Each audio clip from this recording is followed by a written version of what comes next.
Hey everyone, welcome to another episode of Nerd. I'm one of your hosts, Dre, which means I'm recording an additional intro to today's episode. Today's topic is Tim Drake, the third Robin, of Batman and Robin. He's a fascinating character that shouldn't have worked and somehow did. This is a beefy episode where we cover a ton of ground with our special guest, TJ Shevlin. More on him shortly. So I'm just going to give you a little overview. In response to the Jason Todd Robin, who was notoriously killed by the Joker in response to, get this, a fan vote, and this will date us, where you had to pay money to call a 900 number to vote, and the fans actually voted to kill Jason Todd. So Tim Drake came about as a more cerebral Robin. He was named after Tim Burton, who, as many of you know, helped usher in the new era of Batman with the 1989 movie starring Michael Keaton and Jack Nicholson. He originally shows up in a flashback as a child in Batman Year 3, written by Marv Wolfman and penciled by Pat Broderick. And then immediately after, he gets his intro into the Bat family in the Batman A Lonely Place of Dying story arc, which was written again by Wolfman and penciled by George Perez with Jim Aparo. And then according to Wikipedia, where I am getting a lot of this, with later inks from Mike DiCarlo. Tim Drake eventually gets the modern, and according to our guest, most seminal Robin costume designed by Neil Adams, hot damn, with the ultra-iconic R by Norm Breyfogle, as well as his bow staff. He gets 3 miniseries, which eventually lead to his own book, primarily written by Chuck Dixon, which lasted 16 years. And in there, we have him in Young Justice, Teen Titans, he becomes Red Robin and more, and don't you worry, all of that's going to be in the episode. So anyway, Tim Drake was an amazing character put together by lots of different people in response to a weird shift in the comic industry, and he happened to become the favorite character of many people, including myself and TJ Shevlin, our guest. He could have been hated just like Jason Todd, but as our special guest will posit, and with lots of good points, he became the most important Robin, period. Speaking of our special guest, Jeff managed to convince his cool friend TJ Shevlin. Go check out Jeff Has Cool Friends episode 69, Nice, with TJ Shevlin. He is a publishing content specialist for Upper Deck who makes some of our favorite card sets. And to give to his credit as to why he's on this particular episode, he just moderated a panel at Comic-Con, and I just have to read you the subscription. This is completely unreal. So, Legends in the Making, DC's Teen Heroes and Beyond. This is the description from Comic-Con.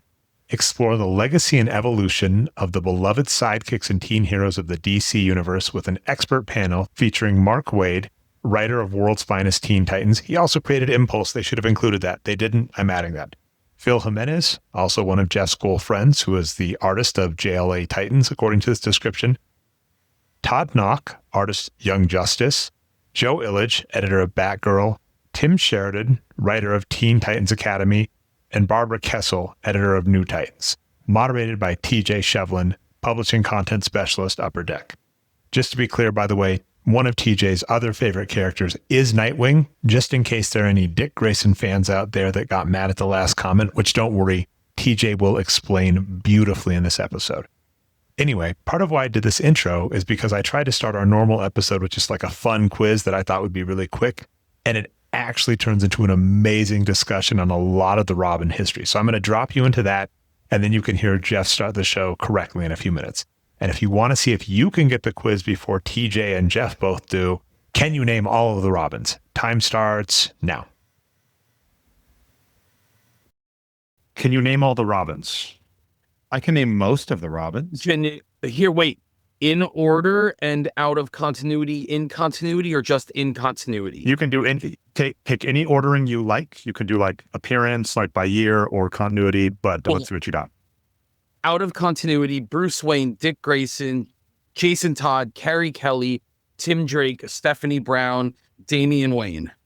All right, so first off, I'm intrigued, by the way, on the Bruce Wayne one. I didn't realize that. I mean, there was a storyline at one point. He's Robin.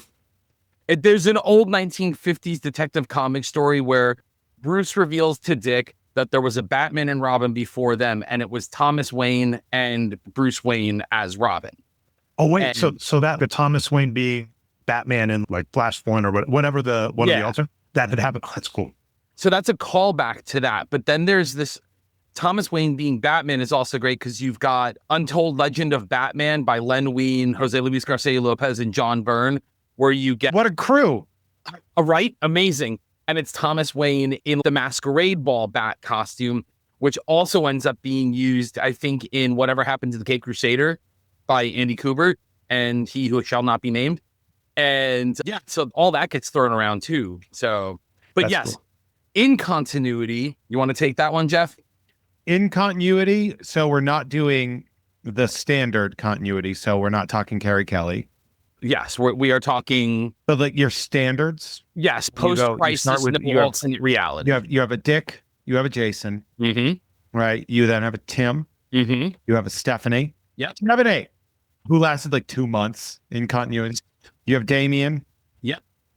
And Is there anyone post Damien's the last one I know, but is there Everybody post? likes I mean, to consider Duke Thomas one, but Okay, he yeah, never really was Robin. He had a gang that was inspired by Robin, but then you get him as the Signal, which I think he works much better as. wait, this might be like a bit, but didn't Anarchy put on the suit at one very short point in time? But I don't know if it was an official thing. I think he just showed up in the costume. Recall, I know he had a Green Lantern ring at one point, which he stole off of Kyle Rayner. But the further away I am, the more I like the Anarchy character. Look, Anarchy is, in my opinion, should have been the two best Tim Drake villains of all time, and I'm hoping we touch on that later in this. How about that Armageddon 2001 Sam Keith cover? Oh, no, that's Eclipso, the Darkness It was Within. Eclipso. Not Yeah, Armageddon. that's a I'm sorry, I was off great by a year. I love that Great cover. cover. Seeing Robin by Sam Keith, so like that Nightfall cover with Bane and Croc, and that Eclipso cover. And this is just a few months out of the Max. Yeah. So it's crazy that of all characters, but it also shows just how popular and how much faith DC had in Tim Drake at that period. He was the Robin of a new generation. Reading up on the history, both how well he did and how, as you're saying, how much faith. And like, Jeff, now that we've done a lot of Nerds, some of the backstory of what was going on in the same eras, it's wild to think that because, for me, this is a nostalgic property I grew up with, in middle school, high school. Yeah. And so that's how I remember it. And it's always funny sometimes when you go back to things you remember from your childhood, like, didn't everybody love Logan's Run, Jeff? And you're like, Dre, get the hell away from me. And then you're like, I really liked Robin. He was probably like a niche thing. And you look it up, you're like, oh, absolutely not. This was like the Tim Drake Robin, an amazing juxtapose, by the way, to the Jason Todd Robin, where the Jason Todd Robin, they were like, will you fans pay money to kill this character? And they were like, hit him with a 100%. crowbar. And then 8 days a week and twice on Sunday. I've heard that's contentious. I've heard that the voting on that's contentious and may have been fixed, but regardless, there was still enough people willing to call a 900 number back in the day and spend money, regardless of fixed or not, to kill Jason Todd. Let's There put were it like that. To kill a child. to kill a child. And then they did it horrifically, man. Some variants of that crowbar death and some of the movie variants are just fantastic, right? I forget what I was watching, but like the death of Robin 2 is the ultimate removal of the mask on the carniness of comics. Sure. Where like you never really thought about comics as being a carny thing until they were like, not only are you going to all buy a bunch of this book, but we're going to make you pay to even decide what happened. And it really revealed sort of that this was sort of a carny style project that was being done. And, I mean, obviously Denny O'Neil being the editor at the time and figuring it out. And I don't know whose idea it was to do What, for killing Jason? The 900 number. No, the 900. That I don't know. that's the editors that they were like, we got to get rid of this. But I do love that Denny O'Neil, who was the group editor for the Bat Books at the time, had committed to, once Tim Drake was created, it was that there was in the first Robin trade paperback, Robin a Hero Reborn, he does a foreword in there. And one of the things I remember, I'll never forget him saying was, the third time was definitely the charm. Third time we got Robin right. And I love that wasn't so much like Dick Grayson was wrong, but it was so much as, how can you make someone like Jason likable when he went from being a complete Dick Grayson stand-in to, this is the kid stealing the tires off the Batmobile, to he's angelic and cherubic because Alan Davis is drawing him, to this is the kid who pushed the diplomat's son off of a rooftop. There was never any consistency with Jason Todd, number one. And number two, in my opinion, to show how disliked the character was, because even Mike Barr, who was writing the Jason Todd stuff, or not Mike Barr, excuse me, Max Allan Collins, who was I've even said, I never wanted to write him. I wanted to write Dick Grayson, but this is what I had. Think about the Joker death, the Robin death at the hands of the Joker. None of it's funny. There's not an element to what the Joker does that's meant to be a comedic crime. Other than the fact that he's laughing while he does it, which I think is very... There's nothing that's a gag, or there's nothing that's like a laughable thing. It's horrific. Yeah, no, I think that actually, that's probably, and again, I know that we're talking about this before we've even started the actual podcast, but like... Oh, this is all, by the way, Jeff, this is all going in. This is fine. And I'm Awesome. going to explain some stuff too. All right, keep going. Hey, everybody. Welcome to another glorious episode of Nerd with Dre and Jeff. I am your co-host. The second part of that, Jeff May, and with me I have... TJ Shevlin. Guest! And we also have... Dre Alvarez. Dre Alvarez. There we go. Now, I'm saying that because I want you all to come into a glorious part of this conversation that we are having that you might hear chopped up later. Did I just ruin your life, Dre, by doing that? No, I mean... So, okay, let's do a little peek behind the curtain. I'll do the show intro and stuff. Station identification, right, Jeff? So welcome. You're at the Nerd Podcast, of course, as Jeff already said. The way this typically works is I choose some nostalgic property from my childhood that Jeff's, no one's going to want to fucking listen to that. And I say, Jeff, you got to make 3 episodes around that. And usually one of them is something weird. Searching for Bobby Fischer, Logan's Run. And Jeff has to find cool topics and cool ways and also make it interesting to you. And according to Jeff himself, the editor-in-chief of patreon.com/Jeff May, you all like this. So me torturing Jeff, you love. But let's point out, Jeff, I said trilogy normally and stuff. This one was different. This one is special because we are in the month of September. September is my birthday month. And Jeff, who over at patreon.com/Jeff May, I'm going to say it as many times as I can this episode, Jeff, also breaks packs of cards. It's one of the most fun things. So to go over to youtube.com/Jeff Has Cool Cards, a great channel. And Jeff, of course, being amazing at breaking cards, knowing the ins and outs, knows one of the coolest names in the game, TJ Shevlin.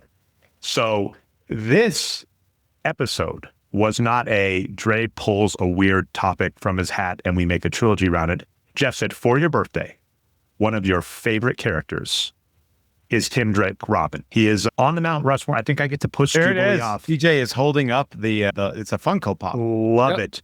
And even more important, TJ Shevlin, amazing name. The most recent stuff to your name that I know from the Jeff Has Cool Friends, where you have been an episode. Again, patreon.com/Jeff May. Go listen to the TJ Shevlin episode. If you haven't, what are you doing here? Good one. Now, like TJ, you have done amazing work with Upper Deck cards and some of our favorites. Jeff has broken them, some of my favorite ones. You're a huge fan of the Robins, including Nightwing and Tim Drake. You, in fact, have a Tim Drake tattooed to you. So Jeff said, I do. This is one of your favorite characters for your birthday. Do you want to talk one of your favorite characters with one of the coolest and most knowledgeable people in the game that make some of the coolest collectibles of your character? And I was like, fuck yes. So and on top of that, too, a couple of things. The TJ Shevlin episode of Jeff Has Cool Friends, very good, as well as the anniversary segment with Jeff Hadesack from Rucking Fountain, where I paired up 2 people who didn't even know the people behind the companies that they liked, but they both liked the other companies.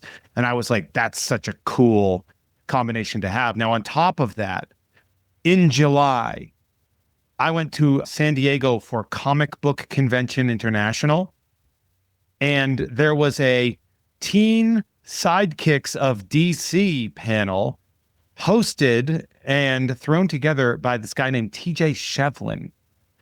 And on it, he had people like Jeff's cool friend, Phil Jimenez, on there, as well as people like Mark Wade and Todd Knock and very, very talented people. So I was like, well, if there's somebody I know that doesn't mind taking a couple of minutes to talk about teen sidekicks, it's TJ Shevlin of Upper Deck. It's my favorite subject, especially in comics. It is my favorite topic. And a little inside baseball here. I wanted to do this after I listened to the episode that you guys did about Impulse. Oh, by the way, that's, oh man, you're going to make me like tear up on air. Because yeah, again, I love Impulse, one of my favorite characters. The fact that, because again, that was a funny one for me, because again, that's one for Jeff where, not in a bad way, that was one a little more mainstream, right? Because, there's the Flash show, the recent Flash run, they've had variants of Impulse. I get so sad that Impulse makes it into every modern Flash. And I'm like, I love this character, and I have to just wait until that character is turned into Kid Flash or removed. And it makes me sad because I love Bart Allen Impulse so much. Yeah. No, when I saw that and I listened to it, in my head, I was like, I could do this about Tim Drake. I could do this about Tim Drake standing on my head. And the goal... That saves me some work. Let's do it. The reason I really wanted to do this, Dre, you were just talking about how you'll tear up a little, even talking about that Impulse one there. First, you'll appreciate the way my brain works. In my head, I can still remember the first time I saw the DC House ad for Impulse issue 1, and it's Impulse writing on the chalkboard, no running in the halls, and it's all at super speed. I'll never forget it. Humberto Ramos, I adore it. But the reason why I wanted to do this is beyond Dick Grayson, there is no Robin more important than Tim Drake for the health and success of what Robin is today in pop culture, not just in comic books. And he is the most shoved to the side, put away, ignored, and forgotten Robin, to the point where there are stories that have been adapted for multimedia where he gets replaced by someone else, or other people wear his costume, or other Robins have his bow staff, or his R. It makes me crazy. I would add to that too, just to sort of go with that. And I apologize for saying it 6 times before I got to say that. But I would say that Tim Drake's costume somehow, even being 50 years shorter than the original one, is the iconic 100%. I know, like, to be able to have this costume, and the one I'm talking about, folks, because it's the one with the pants, with black cape, the longer black cape with the yellow background and the sort of sharp projectile R on the chest and everything like that, to usurp the Dick Grayson version of that character visually. And to have, the Burt Ward Batman still have an overshadowed design by this is significantly important. I think he became Robin right before the comics boom of the 90s, which means you were going to get a lot of access to this character. And that's just visual and circumstantial information about him. And as you get deep down, you're going to find out that while he does sort of have this middle child existence that exists where, Dick is the first one. The second one's dead. So he's got this like legacy. Then there's Tim. And then it cuts to Damian, who has been a great version of Robin that is drastically different. Well, it's just different. Like, if I recall right, wasn't part of the issue there in a good way that, when you have writers, they're like, who are people that are fun to play against each other? And the problem with Dick Grayson and Tim Drake, and I've loved their team ups. I'm going to actually take a brief tangent to talk about my intro specifically to Tim Drake and my love. So Marvel DC, of course, when we're all young and you can't afford to just buy every comic under the sun, I was a Marvel guy, as Jeff knows, huge Jubilee and Rogue fan. So I got into Generation X, and remember that's the era where they're definitely going for collectibles. I think the first Generation X was like completely metallic for both sides. It was a chromium cover. Chromium cover. Okay, thank you. Chromium cover. So I'm buying it, and then I got I used to go to the supermarket and read them before buying them that way. And so I was going to buy my Generation X, and I read an episode, and I was like, this is filler and trash, and you're just trying to take my $4 at the time, right? Because the prices were steeping up. And then at the same time, the 0 Hour Robin with Tim Drake and Dick Grayson was out. And I read that one and I was like, oh my God, this is amazing. So I bought that. I remember being super childish. I was talking to one of my teachers. Interestingly enough, his name was Mr. Ward. So, Burt Ward callback maybe. And I was like, oh man, Marvel's dropping the ball and DC's got it. And I'm going to write a letter to the editor and let him know. He's like, go ahead, young man. You should do, the classic. Now realizing as a kid and adult being like, yeah, they're going to listen to you. Go for it. But anyway, I got hooked on Robin there. And then, of course, very similar Impulse. He was one of my first new comics. I saw him on a newsstand at an old ice cream shop. I think I mentioned that on the episode. And then, of course, Superboy came around later. And then, man, it's like they team all these guys up. You're just going to take my money. And they did that. Sure enough. So, but Shut yeah, up and just took your that money, was you know? my intro to the Tim Drake. But the playing characters against each other, Robin and Tim Drake are both very serious, know what they're doing. So if I recall listening to it, like the Damian Dick Grayson, because Bruce Wayne was out of the picture at that time, like that dynamic was more fun because Tim Drake and Dick Grayson is going to be so complicated to keep all the Robin's name right and not drop the wrong one. Tim and Dick get along and they like each other, and that doesn't necessarily make for the best storytelling at all times. And then, of course, you can't have Tim with Damian because Damian doesn't respect it's like you need someone with the authority that the person doesn't overtly respect, but still does respect. And you couldn't get that with Tim and Damian. You could get that with Dick and Damian. It was also early in the Damian era, so it went there. But the thing is, like, when we look at personalities, and I want to go through a brief history of the main Robins, and we can talk about why they're so drastically different and why that is good. Whether or not people like it, I don't care. That's not what this is about. It's about whether or not you think this is a good idea. And first off, you have Dick. He is the first. He is the prototype of the modern, depowered teenage sidekick, right? So he comes in and he's basically an acrobat, right? He's very graceful. He's having a blast while he's doing this. He encapsulates the golden and silver age quite perfectly of that. He is a kid who is along for the ride that doesn't understand how serious this is because it came out at a time when the books were not serious. Yep. Okay. You then move to Jason Todd, who encapsulates the 1980s in that he is aggressive. He leads with his fist and his chin. He's reckless. He's emotionally. He's a street kid. He's somebody who's been abandoned. He's interacting. He's taking a spot where he doesn't know how to not feel abandoned. He's a orphan of sorts, but he's basically the exact opposite of what Bruce Wayne had. Dick went from being an orphan for 8 minutes to being Bruce Wayne's child, but Jason got to grow up as an orphan on the streets. And so he is street Robin. Yeah. And people hated that because it's aggressive and it's violent and it's against the temperament of what Batman is supposed to be by design. Tim Drake comes in as the detective. He encapsulates the detective part to the point where one of the things Batman writers love putting in is Batman saying, Tim is going to do this better than I do someday. He might even be a better detective than I am right now with raw talent.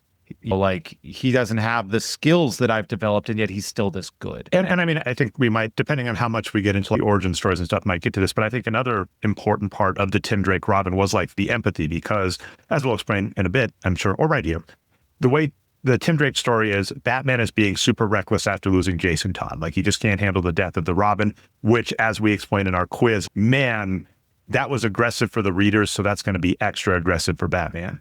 So Batman's being reckless. Tim Drake is the detective who's figured it out, happened to actually be at the show where Robin died. Yes. He figures it all out. And his motivation from the start isn't, I want to be Robin or I want revenge. It's Batman is important. Batman needs a Robin. Batman needs empathy. So Batman, needs Jiminy Cricket. And remember what he does. It was never about Tim being Robin. He knows that Dick Grayson is Nightwing, knows that Nightwing used to be Robin. He goes to his apartment, this, weird, kid, and knocks on the door and says, Batman needs you, but he doesn't need Nightwing. He needs Robin. Yeah. And he's basically begging Dick, you have to give this up. You have to be Robin again. Batman needs you. And for Dick, it's like, who the heck is this kid? Yeah. What I love about that story, I'm going to do a little bit. So this is in a storyline called Batman Year 3. Right. This is where we first meet Tim. And he does sort of show up and say, hey, dude, I know that you're Nightwing because Robin did a quadruple somersault in the air, which is the Dick Grayson thing. And Dick Grayson, this is Lonely Place of Dying. That part's lit after that, yeah. Where he gets him in. Yeah, we first get him in the Year 3. You're 100% right. So we get to that point, and he's just, and so I think Dick Grayson says something like, so Robin caught my move. And Tim says, nobody can do that. And also, Nightwing seems to have copped that move too, as he has aged. I'm not an idiot. I know who you are. This is not danger for you. You got to show up. So then Nightwing's, I can't fucking do this, blah, blah, blah. And then Alfred is the one that's basically, I think you make a pretty good run. It's funny because Alfred ends up being the guy that's just, we're going to get you in a dead kid's outfit. Let's go. Well, also, I mean, if I recall, we could easily make this a mini series at some point. If the budget, again, patreon.com/Jeff may give Jeff your money so we can justify a budget in the future. But that being said, like in that storyline, Tim Drake, unlike Jason Todd, is amazing at being like the charming, because, like the storyline, he like shows up with Nightwing and like, gotta help, and Nightwing's like, go away, kid. And then they help solve a crime together at Dick Grayson Circus, and then like Dick's hammer, I can buy it. So that kind of stuff. So like Tim Drake throughout this entire thing is incredibly good at being charming. And TJ, I think you said like the Jiminy Cricket character. Yeah, that's what Alfred recognized. He's just like watching. He's just being like, Tim Drake's right. Batman needs a Jiminy Cricket. You're doing a pretty good job of being a Jiminy Cricket, if I do say so myself. Which is also missing good. in the cave. Smart people. And one of the things that I think they did a really good job is knowing that this kid can't fight. He's just smart. And so immediately Bruce is like, all right, well, got to get you the hell out of here and trained, because I'm not going to have a dipshit kid running around getting beat to death by the Joker with a crowbar. And that actually ends up being one of the funniest things about Robin, and we'll see this as sort of his timeline progresses, is that Two-Face is constantly that main foil. Yep. But the Joker is the forbidden forest. Like the joke, like you see it where like Batman is just, I understand you got to do what you got to do. If you see the Joker, you get the hell out of there. And then Robin 2, the Joker's Wild, comes around. And he has no choice but to have to be that. And there are scenes where Tim's doing everything he can to fake out the Joker to make him think that Batman's in town, and he is not. That Robin 2, the Joker's Wild was actually my first, I think, actual deep dive into this version of Robin. Did you get the hologram covers, or did you see? Yeah, that's why I got them, man. I have the box set of all the covers with the hologram on the slipcase sitting on my desk at work. That's so cool. I love it. Yeah, there are 3 miniseries. But so basically, because we're coming in at this with this is a very birthday-ish, like personal episode for us. Like, we're not really coming in with that standard formulaic timeline in here, but this is more about like how this character, I think, relates to you and how you feel that this Tim Drake moves the Robin character along and comics in general along. So I wanted to ask your first interactions with this version of Robin. What was yours, TJ? Because you said the impulse. Were you reading Batman at the time? Absolutely, I was. By the time Tim becomes Robin, I'm 9 years old. I'm a few months away from 10, but I was obsessed with all things Robin from being a little kid. And that's just because, I had the Superpowers toy and I had the Underoos and, watching Superpowers and Super Friends and Batman 66. So Robin to me is a kid. I'm a kid. I want to dress up as Robin. So it all just kind of started from there. But when Tim came around, my relationship with Tim was really interesting, and I'm not bringing the room down, but my origin story, I lost my mother when I was little. I was 5 when my mother passed away. And then there were a handful of years that we didn't live with my father. And Tim was in this place that the Bat family isn't, because the Bat family, it's all orphans and all that, right? Tim lost his mom. His dad was still alive, but he wasn't living with his dad. His dad was in the coma. And so he was living with Bruce for a while. And while I wasn't living with a rich dude who was seeking vengeance and trying to eradicate crime, I was in this unique position where I found the comic book character by 10 years old that I just saw myself in completely.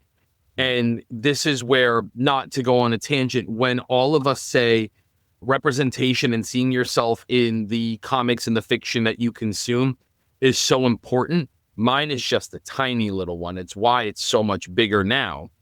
But Tim it was so easy to like him. He was cast as this kind of nerdy kid with these nerdy friends, and they were, playing Dungeons and Dragons, and they weren't really cool. But in my mind, Tim was cool. He had that, cool, like spiky hair, which I wanted as a little kid at like 10 years old. And you know what he is? He's a Peter Parker. Absolutely. Like, and we'll put a pin in that, because I have a theory that Tim Drake is the most Marvel character DC has ever had. I will come back to that. Don't let me forget. I'm with you on that one 100% too. I actually agree with you, except maybe Swamp Thing. Fair. We'll get into that. Yeah. But Dre, to kind of go a little further, the long and short of this is the 3 mini-series, especially those first 2. And I'm a tactile person when it comes to the characters I love. Obviously, I've got a little Tim here. I still have my Batman Returns Tim Drake action figure that came out in 1992 for the Batman Returns movie that he is not in. You mean White Marlon Wayans? That's actually incorrect. So there are images for Tom Lyle's turnarounds for the figure. They couldn't replicate the spiky hair. Well, I also know that it was originally supposed to be Marlon Wayans. Though, yes, but the figure is completely comic book. And so it's sort of like the Penguin, I guess. They couldn't they had to just use the superpowers. They just used the superpowers toy. Yeah. Exactly. But seeing that title logo on a Batman Returns toy and seeing the black and yellow cape, I was obsessed with all things Tim Drake at 10, 11 years old, and it just never went away. No, I actually like, because you called it a tangent, but this is something I actually had like in my notes to discuss of the representation. And this isn't a hard one to find. So again, keeping this kind of personal, as Jeff knows, there was a podcast on Jeff's network that was briefly the ADHD podcast that was cool and spoke a lot to me, because I wound up in the ADHD as an adult. And you look when you're a kid. And so I look at the 3 characters I mentioned: Impulse, Tim Drake, Robin, and Superboy. And so, of course, Impulse we even discussed on the episode. Definitely definitely representing ADHD as a hero, ADHD as a hero, and didn't know at the time, but absolutely drawn to it. And a lot of the same stuff, right? Like, he knows a lot of stuff, and people are like, "Why are you being an asshole?" And he's like, "I'm just being observant." It's like, I had many moments as a kid with that exact thing. I'm like, "Why are you upset with me? I'm answering your question, or I'm often daydreaming and you're trying to call me back and I'm responding to you." Tim Drake, you nailed, right? Where he's the nerd. And I think I'm still in a Kevin Smithism where, right, when you're reading comic books, when I'm reading about Dick Grayson, and I do love Robin because he's supposed to be the child avatar, of course, I'm like, man, that's awesome. He's supposed to be the child avatar. I'm like, he's a Olympic level acrobat. Yep. That takes at age, 10 or whatever what's his initial age when he shows up in like Batman in 1940s? Like 13, I believe. 13 or something. I'm like, and that's 1989. Fun fact, by the way, you know who he's named after, right? I don't actually. What do we got? It's 1989.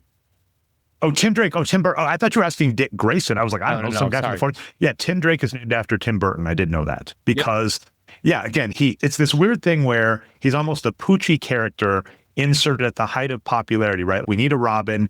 Things are taking off, and he should have been Jason Todded, right? People should have hated him. They're like, why are you giving us this fucking nerd with a bow staff that doesn't know how to fight? That's not our Robin. Our Robin's Burt Ward getting taped to plywood and almost killed every episode of Batman. Fun story. Look up that stuff.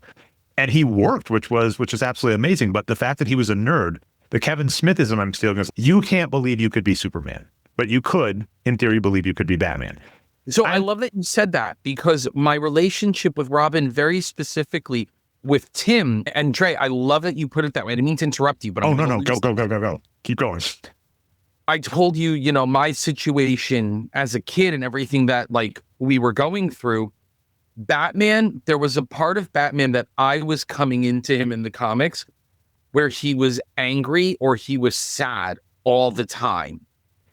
And I didn't want to be angry and I didn't want to be sad. And Robin, to me, always seemed like he liked being Robin. He was happy being Robin in spite of all the things that he went through. And that's what I was looking for. Oh, it's a wild point. It's like you're in a circumstance you can't deal with. Yeah. And I mean, certainly it's funny because I'm basically going to say somehow the Young Justice trio is really the neurodiverse trio, right? In it's some the way. Ego, super ego. Remember in the first issue of YJ? That is absolutely true. Because what I was going to throw to Superboy, another thing, sorry to be all over the place, Jeff, but as you mentioned this in the episode, and it does relate still Tim Drake, is Superboy, his origin is he's a clone, and same as Impulse. Impulse and Superboy very similar in that they are presenting as a teenager, but mentally they are much younger.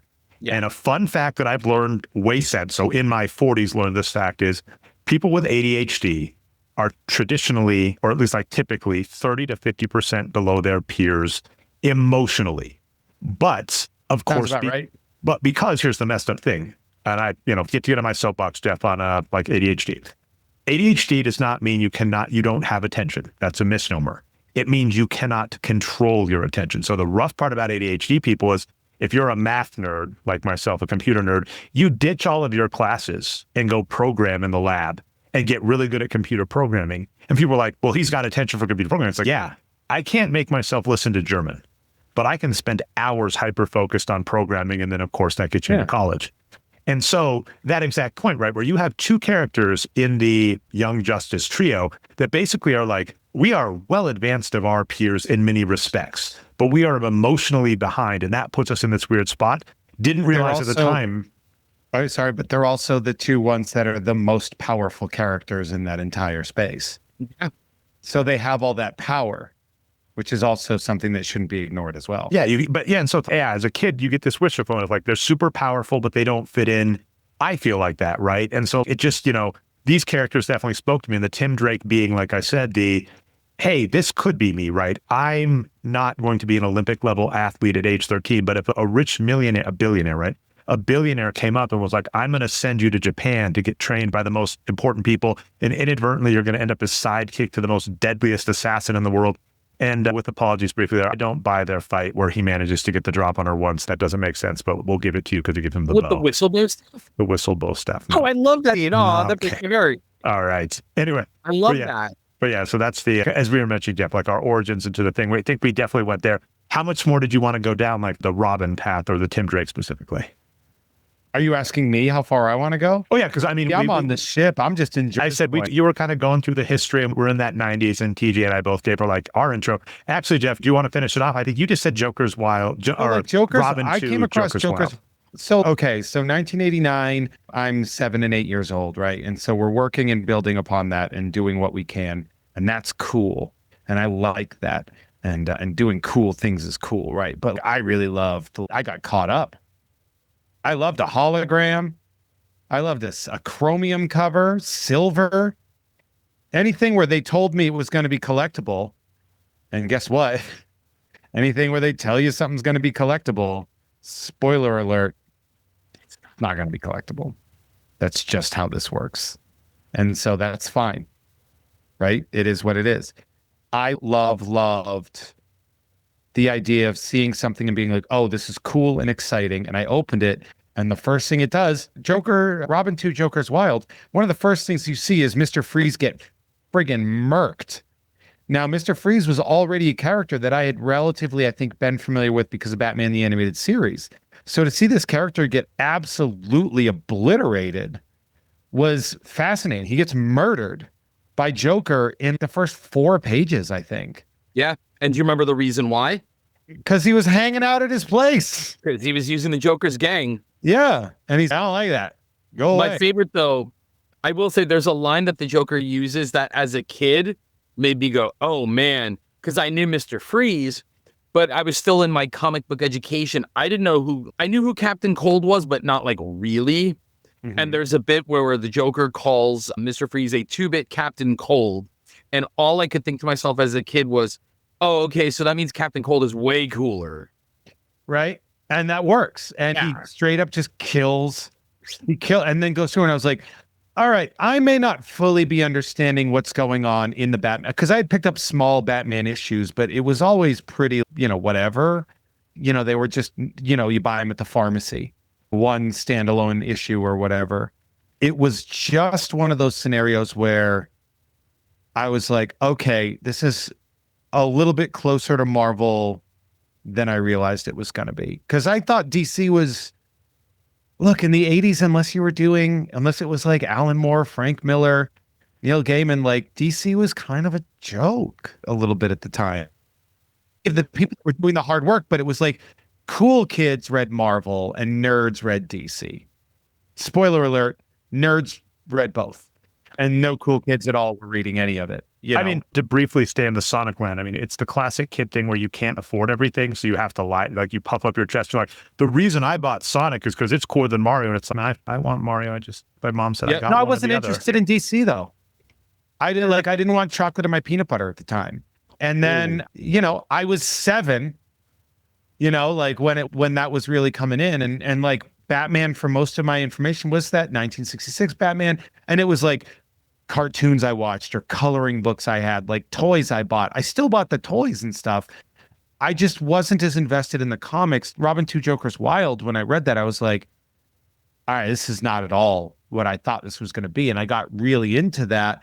I still stayed Marvel and then kind of jumped ship to Image, but I read the seminal stuff. But a lot of my interactions with Robin 3, with the third Robin, with Tim Drake, were like later on. I'm like going back and rereading, and I'm going back or I'm reading like, Teen Titans when they relaunched it in the early 2000s, and you're seeing Tim in there. I wasn't reading Young Justice the way, and we talked about this on the Impulse episode too, I believe, where like I wasn't as hunkered down into I like any teen characters. I was a make mine Marvel kid at the time because, again, we were very poor and I didn't have a lot of access. I did have to be selective, but at the same time, that selectiveness made me not be too interested. I'd look at them every once in a while, but then I'd read them in like deep back issues, or stuff would come across, or I'd get them in quarter bins, and then I would go and reread them. Yeah, so I figure, at least very briefly, just because I know all three of us are well-versed in Robin Lore, which is awesome. This is amusing for me. This is watching a Batman-Robin scenario, by the way, Jeff, with apologies, calling TJ maybe the Batman and you maybe the Robin. Watching Jeff... If you've ever seen us stand next to each other, you'd be like, that's exactly how these two would be. Yes. Yeah. Really? Oh, right, that's awesome. But what I was going to throw out is, I'm used to Jeff knowing everything on the comics, right? I'm gonna choose to believe that TJ's 7 feet tall. TJ's 6'8", yeah. In every dream that I've ever had, I'm 44 and still the height of what a Robin should be. Yeah, by the way, there's lots of good back episodes of Jeff Has Cool Friends about height and what it does. And man, Jeff, I'm getting in my 40s and I'm feeling the aches and pains of just being older. And I can't imagine tacking on another 6 inches to that and then having to wake up with that. So add another 6 inches, spend an entire pandemic slamming your feet onto the concrete as you're running laps, running miles, and do general boxing for 25 years. And your joints are going to deteriorate in ways that you were never expecting. And by the way, to kind of finalize the Robin origin, I will just point out Tim Drake wise, right? Like, Jeff, you had that as well. I'm assuming, with apologies, TJ, I'll put you in the bin. Maybe I'm wrong. All three of us being kind of nerdy in that adolescent phase. Jeff and me, almost identical in the sense of like overweight, the funny guy, whatever. I go to college and I spend all my time in the computer lab. And Jeff goes to college and starts boxing. And Jeff basically pulls like a Tim Drake transformation. That's the next stop on this origin, because the full Tim Drake thing is he wants to be a Jiminy Cricket. He charms Alfred and Nightwing. And they're like, charms that old ass man. He does. And they're like, Batman needs you. Batman's like, you can be the man in the van for sure, but you can't fight. So he sends him on this thing and he fights a blind snake dude who wants a clock. True story. He gets trained by Bane's father. That's Bane's father. Oh my God. That is. How did I not know? That's it's main Bane. Yes. You beat up my dad. Those comic books are. Let me call James Adomi and get him on the show so we can get the real Bane voice. Oh, I was going to say, those comics are all my brothers, and I have been wanting to reread them, like the Robin miniseries. And you have now ruined that, because now when I get to King Snake, Jeff, I'm going to hear it in the Tom Hardy Bane voice. So yes, King Snake. If you make it better for you, Matt Berry is voicing the Tom Hardy Bane in the new Lego game. Oh, that's fun. And so Matt Berry just makes everything better. I'm going to have to go. Okay, so now I've got homework. I got to go watch the Lego to get the voice, to read my old Robin. But briefly back on track on the thing. So like Robin goes on this adventure, gets trained, and so he actually comes back and knows how to fight and has a bow staff. The brief thing TJ and I were talking about is when he's trading with all these people, what I love is he just gets his ass kicked by all of them. You should be getting your ass kicked. But that's what I love is, right, it's not the wish fulfillment. I'm going to go train and in 2 weeks I got it. And he does get the drop on Shiva in one fight because she's like, pick your weapon, kill your enemies. And he's, I'll take the one non-lethal one. I'll take the bow stab. Funny note, if you were like hit some He's like, I'll take the one that I can just bash people's heads. Yeah, if you were to Do hit you someone, remember her reaction to him taking? he says, how white and Christian, right? How Christian of you, how white of you. And Yeah. as a kid, I did not understand that. You get older and you're like, damn, Shiva putting it on the. You're like, you little bitch. Yep. So he gets that, and what he does is he notches a little like thing in it, so it makes a whistle when he's doing it. And when he's fighting her, he does it, and she's briefly, what was that whistle sound? And he gets the drop. He doesn't win the fight. He wouldn't have won the fight, but she's just, you got a good hit. And so that's the thing, is it's like he's not to the level where he's going to be able to fight these people like Batman, but he's to the level to where he can at least hold his own. And if his brains can give him something, he'll be able to compete. And we see that when he defeats one of the most powerful mutants out there, Jubilee, with his brain, which we do. Well, see. You love you some Jubilee. Brain and charm. That's what Tim Drake's got. He's got the brain and the charm. So he goes on that, comes back, and then I think there's like, was Joker's Wild before the actual run he gets? Yeah, because there's Joker's Wild, then Cry of the Huntress, the third miniseries, and then the monthly. Yeah, and if I recall, I'm not remembering the Cry of the Huntress filler, but that's, he does the same trick where he's like able to ascertain his identity, and they go, and like we keep seeing the Tim Drake Robin kind of show up. Everybody like, who the fuck is this guy? And he's able to like use his brain and his charm to help win an adventure. And people are like, this is awesome. He needs a monthly, and he gets his own series. And then, man, like tactile wise, some of those covers with the like, the embossed foil yes, and all love that. them. Look, what makes those 3 miniseries really good is, as far as the connective tissue goes, you get one really main theme. Tim, from a physical standpoint, isn't nearly as prepared for this role as he should be, but his brains more than make up for it. Because remember, the villain in Cry of the Huntress is KG Beast. And KG From Beast, Batman versus Superman. yes, there we go. Who has The only person who was killed by Batman in the modern age, right? Oh, God. We don't talk about that, right? Why, Jeff? I do this. Why would I bring up that Batman kills a guy? Ugh. Like by torturing him to death? What makes all of that work, sir, is... Oh, I didn't mean to bring up a thing that happened. That's my bad. No, it's okay. We like to pretend it didn't happen. I call Jeff the Robin, and he's taken it. And by the way, to finish that thought, it's basically like, Jeff is normally the person that schools me on comic trivia, comics facts, art. I have a real blind spot for artists, which makes me sad because I just did not do the right thing of reading their names and the bylines. And so, like, realizing, I love this artist instead. Jeff normally puts me in the right place. So to see you come on the show when Jeff says it, and you're like, actually, it's this, I'm like, oh, yeah. Like, Well, he's this taking is what down we Jeff. do in person when we get to see each other, and I love it because, I like, don't there's- put anybody in their place. What are you talking? You put me in my place all the time, rightfully, Jeff, because much like a Jason Todd, I'm like obnoxious and say stupid stuff. It's true. I know I do it, Jeff. You're No. a psychopath. What are you talking about? It's just like Jason Todd, the psychopath. Absolutely. But I love that the connective tissue with all 3 of those miniseries, and even going into the monthly, is Tim has to be smarter than everybody else to make up for the physical. And I mean, to the point where even in Nightwing issue 6, there's this great team up story with Dick and Tim, where Tim goes down to Bloodhaven, and it's probably my favorite encapsulation of Tim Drake of all time, where, Tim is talking, Dick basically says to Tim, I would do anything to be as smart as you are. And Tim replies, yeah, but I would give that up any day for your street smarts. And they're going back and forth, and they're talking about, well, when I was Robin, Batman did this differently. Well, Batman does this now, and it's all this and everything. And Tim ends up telling Dick, he goes, listen, man, like, you don't really get it. You wanted to be, you were Robin, then you went away, you did the Titans, you went off and you became Nightwing. And, you are this hero that everybody looks up to. And I'm, that's not necessarily who I am. And I just want to do the best that I can for Batman and for you. I'm kind of paraphrasing, but the quote very specifically comes in where Dick says, what are you saying? I didn't want to be Robin as bad as you do. And Tim goes, no, you wanted to be a hero. I'm just happy being Robin.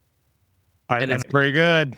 it's a perfect encapsulation, not just of the two of them, but what they're both doing as they're evolving. Because remember, by 95, Dick's still not a solo star.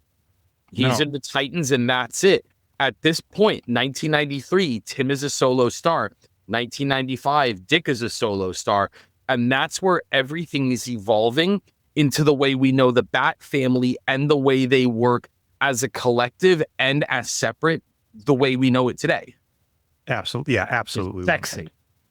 So, but those three do well enough. He gets his own Series, by the way. Let's not gloss over this. This is a series that lasted, 180 issues roughly? Yeah. And what was that? 17 years it was? Yeah, because he lasted for 20 years as Robin, right?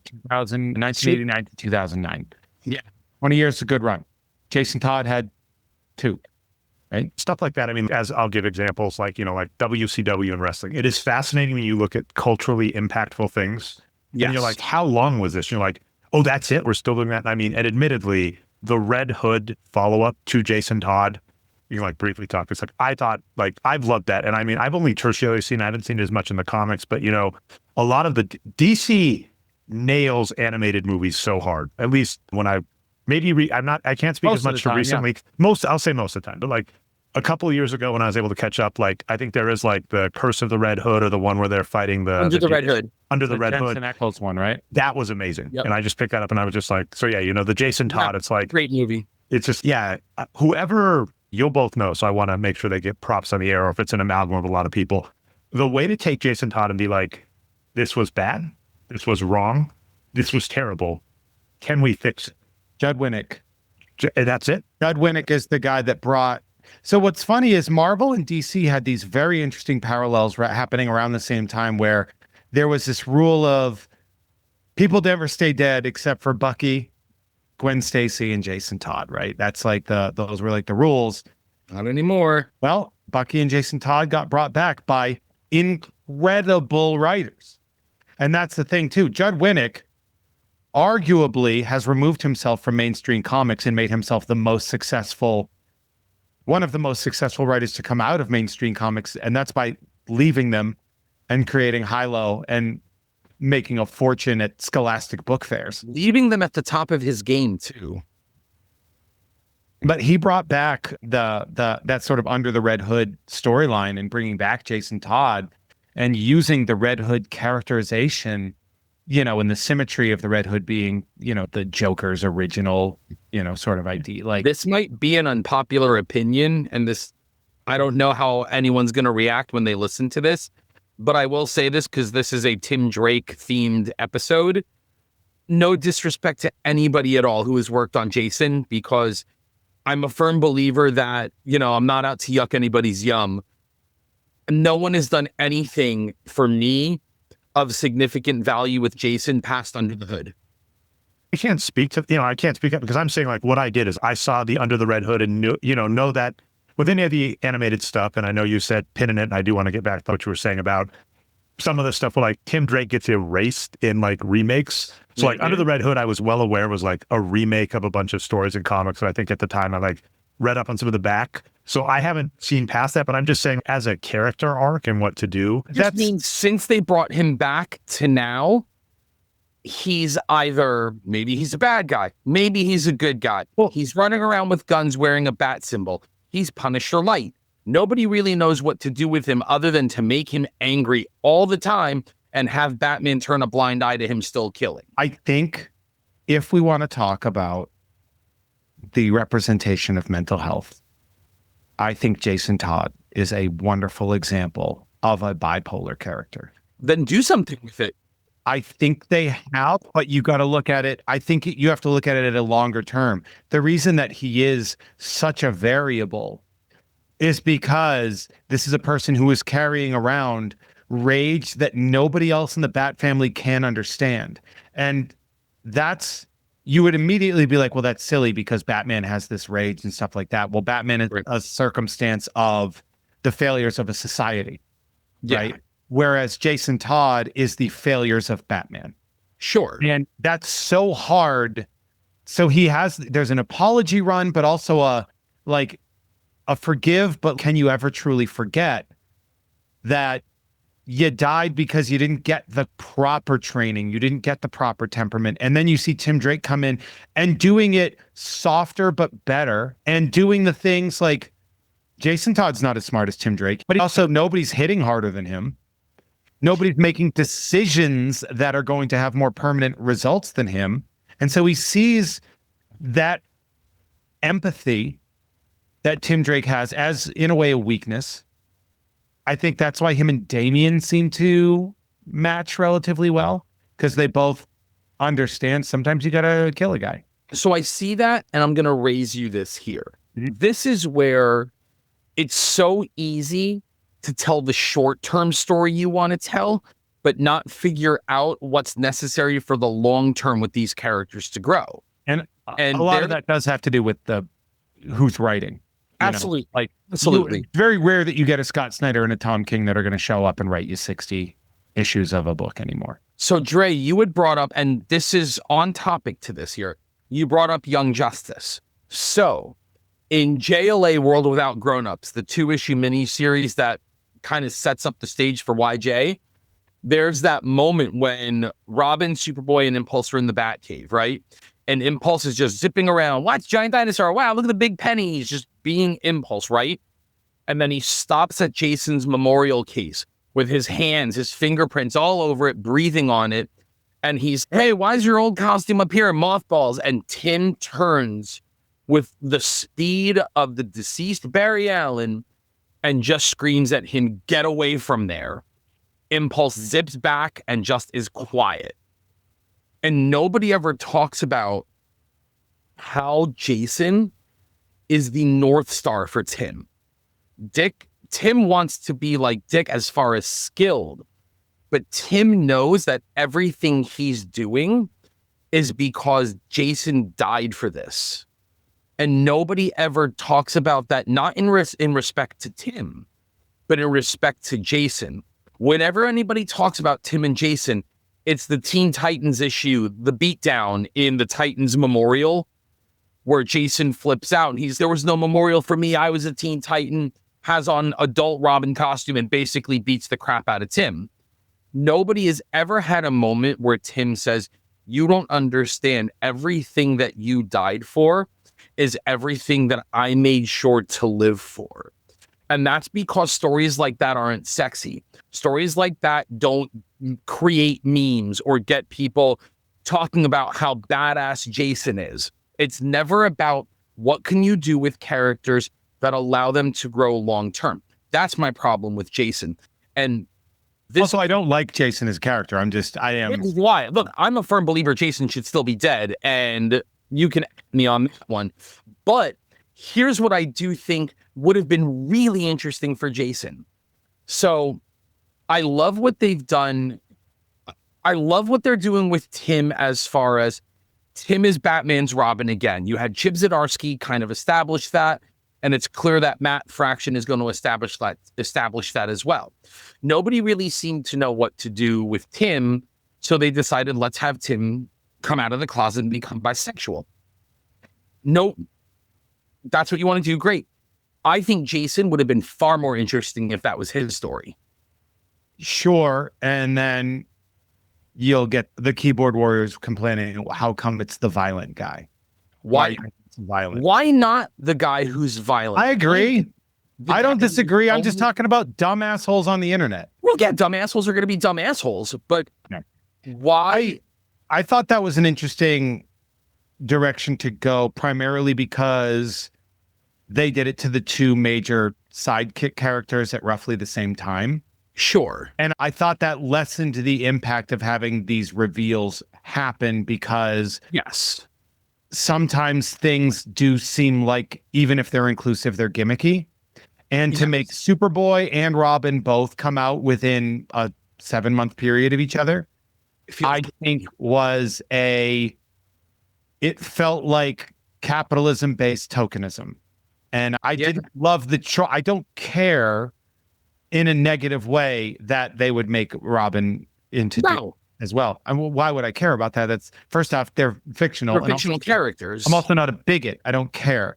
But it does I did feel, and I know we jumped 20 something years into the future of this and everything like that. Cause right. That was like a Secret Origins issue where they kind of revealed Batman Urban Legends. Urban Legends is what it was. Yes. Which I bought it, but it did seem to me like it's a pandering and trying to boost sales by faking a key thing. And I understand I think that people that complain about race swapping in film and movies and stuff like that is a problem. I think those people are fucking idiots. And the same thing with like, why'd you have to make a character gay? But I also feel like when you're clearly doing it for sales, that it cheapens, as opposed to the North Star character in Marvel, where it was honest and genuine. It was honest. It was genuine. It wasn't decided to push sales, and actually probably hurt sales even more at the time, because, you know, that was really the 80s when, you know, you're talking about the AIDS crisis and all these things, and people were infinitely more bigoted. I mean, people are still very bigoted in 2025, but the bigotry was more outright and more widely open and accepted. So I did take a little bit of umbrage with that decision, only because it felt like unnecessary pandering to do that to two very similar characters at the exact same time. So Jeff, I'm gonna do a classic Dreism, which is going to give us a nice easy break. I'm going to give some callbacks and some observations on what you both just said. I love this, by the way. Jeff has given me some cool birthday presents, and I know for a fact, if you go over to patreon.com/Jeff May, if you sign up to any of the rookie card tiers, Jeff sends you stuff in the mail. And I know I've got a doozy coming because I moved. So Jeff had to wait. I was like, Jeff, I got a package for you. And I was like, joke's on you, I'm moving. You got to wait until my mail's set up to do it, which I didn't get done till yesterday. I've got a doozy coming. So with that in mind, DJ, you have a fat ass package coming. Jay. I'm going to say this is the best gift Jeff has gotten me, but I am leaving myself the out, because if Jeff is like, you go to hell, Dre, I got you that thing. I'm sending you a super fractor. I have not gotten it yet. Podcast with Jeff on the record as of when we were recording a September $1,000 card. TJ Shevlin's podcast, the best gift Jeff has ever gotten me on the record. Now, again, this is very much the, you know, someone wins the world, makes the world record in racing, and then in the same race, someone else like the same competition, someone beats him, which was a storyline on Sports Night, to throw too many tangents at once. But anyway, one of the most amazing gifts, Jeff choosing to insult our guest instead of letting me use the loophole to give that award. No, I'm just saying I like yelling. You do like Jason Todd. Anyway, this amazing birthday gift, as I said, on the record, because as of the official recording, Jeff, the best gift I have received from you. That is that true. I have received. I have received. All right. I'm going to give like a callback. Last episode we did was on Logan's Run, and we had this like love-hate relationship where we noted just how much cool stuff was in there and how much they chose to just drop it. You have these cool ideas on like face swapping or clans of children that are on the outcasts and possible people that are controlling things from the outside. And they have a random guy talk about cats. Right? And Jenny Aguirre. TJ, you're too awesome. All right. So what you and Jeff were just saying about all of this stuff, right? Complaint in comics. I think it is naive to not think that comics, of course, pander for sales. They're trying to make money. But it is so frustrating to fans when they do a pandering thing and you're like, exactly what you just said, TJ, there is so much potential there. You're going to pander. You want my money. I want to give you my money. Do something. I just want it to be good. And they don't. And what I will give it, like I said, maybe inadvertent or not, probably inadvertent because of all the ADHD stuff. Like Young Justice was 100% pandering to, you've got ADHD, you feel out of place, kids. It got my money because it was great. Whereas you get, like you're saying, this Jason Todd, which could be a fantastic, as Jeff's saying, bipolar or PTSD run with great arcs and stuff. And they're just like that for him. And no one knows what to do. They're just like, someone's like, oh yeah, Jason Todd, the angry one. Jason Todd did this. Inadvertently doing what Jeff's saying, doing like the bipolar, but not making a concrete arc. And we will finish up, by the way, after producers, because I just did a callback and one of our producers has that. So for those that don't know, head over to patreon.com/Jeff May. Pay Jeff to do stuff, please, dear God, because I'm on the payroll and I keep suggesting things to Jeff and Jeff is like, why would I do that when these other things are there? So I'm like, give Jeff enough of your money so that I can start being like, you got a little extra, right? We can call TJ back and do a 10-part mini series on Robin. We want to do that, right? You can head over to patreon.com/Jeff Made. You can get stuff sent to you in the mail. Be a producer of mini shows, including this one, and we're going to read them out to you. All right, we've got Bobby Opulent. We've got our Three-Face, who is the, obvious enemy of Tim Drake, Norm from Cheers. He is the three-faced here, and I think he's going to beat up Tim Drake because that's what two faces, three faces, four faces do. Strong dude. We've got Jeff and Dre's number one, Maisano, a term Jeff introduced to the Mexicon, which is a mouse that is like a paisano. There you go. Let's see. Gonzalez episode, baby. Who are we going to have fighting crime? Let's have Batman and Tim Drake out fighting crime. We got Dan Hackroyd. We've got the Enchantress. God damn it. Dropped it on the spot. I'll do this one because I don't even have to read it for you. Let Jeff, I'm doing it. The enchanted, wandering, unpierced left nipple cider served at room temperature. Good God. We got Kung Fu Burrito, and we have at Ravages of the Scourge for your fantasy-themed death metal, deathcore needs. And Scourge is spelled Scourge. And it's at Ravages of the Scourge, so you all can follow them. And of course, a big shout out to drinkwithmikeslater.com. Every time Dre says spoiler, which is going to be very difficult for the second part of this podcast because there's a character named Spoiler. And spoiler, I say spoiler a lot in every podcast I'm on. A big shout out to Edie Means, one-man accordion band's greatest hits, captive audiences, the B-sides. A big shout out to those paleontologists are up to skullduggery. So good. A big shout out to, what's that? I love that word, skullduggery. It's a good one, too. Really Great. Good for paleontologists. A shout out to Ricky Cilantro. And of course, I'm going to start calling Yoda Old Grogu just to see what happens. So one of the things now that we're circling back to, because which is what happens when you get three nerds that are excited about something. We covered a little bit of that history, but we should cover like the important storylines that people should be covering. And I think there are ones that are very short. I think the 0 hour 2-part is great for those two characters. For sure. Right? I think Batman Year 3 and A Lonely Place of Dying are seminal, but you don't have to read them. They're the intro. So to recap, the 0 hour, there's like a time shift where character, classic DC where you have multiple universes, multiple variants. So Dick Grayson in his prime as Robin, not Nightwing, does get to meet up with Tim Drake. They go on an adventure together. Piranhas are involved. And then the big overarching thing is like Hal Jordan is so mad he's trying to destroy the universe and all of DC has to team up. I dug that one. I dug that storyline. As far as gimmicks go, Apologetically. I liked that they were throwing sort of golden age versions of characters. And one of the things about the Robin one is that each character, like Tim is looking at Dick and he's being like, this guy moves in ways that I couldn't fathom when he has the crossover with the teenage Dick Grayson, because, he knows Dick as a young adult. And then, but also like that Tim is so smart. And I think that plays off really well. Of his detective skills. And all the tech that he has as well, like how Tim has like the kind of like starlight lenses in his mask, and Dick is like, how do you have this? And just the way they're so in awe of one another, I think is why the older brother, younger brother relationship that you have in the current time is so good. Yeah, they both respect each other a lot. There's a lot of really great stuff. There is a romance he has with a certain character. Dre, do you know what that character's name is?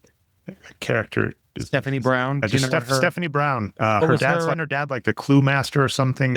What's her name? Spoiler. Hey, take a drink, everybody. Hey. And also .com says, take a drink. Random tangent on that, right? She briefly becomes Robin. And TJ, do you know the state of the world? Because I know it was a kerfuffle that she was Robin, but she doesn't get immortalized in the Batcave at some point. I think they did do some discussion with Batman to discuss that, but I don't know if that has ever been rectified. It was like she was on probation, and then she didn't listen to Batman. That whole storyline was at War Games was just a mess. And look, unpopular opinion, I thought, so Bill Willingham was the writer on Robin at the time. I thought all of that was handled really poorly. Which is ironic, because Bill Willingham is one of the greatest comic writers in modern history. Absolutely. Fables is one of the purely best comic books of the modern era. Also, And the most award-winning title for, especially for the short time. I mean, they won best ongoing series for how long? 6 times in By a the way, 10-year run. TJ, I appreciate your trepidation. I will say this, having done this a lot now with Jeff, and like even like I'm doing Babylon 5 right now and listening to like behind the scenes stuff with Mike Slater. Spoiler, ha. And what I'll say is when you read up about any author when they're doing a storyline, JMS most notoriously has so many times where you're like, you are an amazing author. What happened? He's like, okay, look, I was trying to write this story and party A was telling me this and party B was telling me this and party C was telling me this. In the end of the Impulse run, the author legitimately complains to the audience in a storyline is, I want to write a story about a superhero kid in Alabama and the fun of that. And every other week he has to go help Superman or go help Batman or save the universe. And that is antithetical to what I was trying to do with Impulse. So I do appreciate it when you're like feeling bad about it because like we don't know the constraints the author was getting at the time. It's not my place to, you know, say this sucks or this was a piece of shit. First of all, it's just not who I am. I don't want to do that. Every story is somebody's favorite story. Every run is someone's favorite run, no matter what. Plus, you also don't know what someone was going through at a time. Maybe they weren't doing their best work or whatever. I don't love the way all of that was handled, to be completely honest with you, on Robin. But I mean, in the long run, look at what it did for Tim as a character, the stuff with his dad, Identity Crisis, you know, like it or dislike it, the gut punch of that story is everything with Tim and Jack. I mean, that final panel.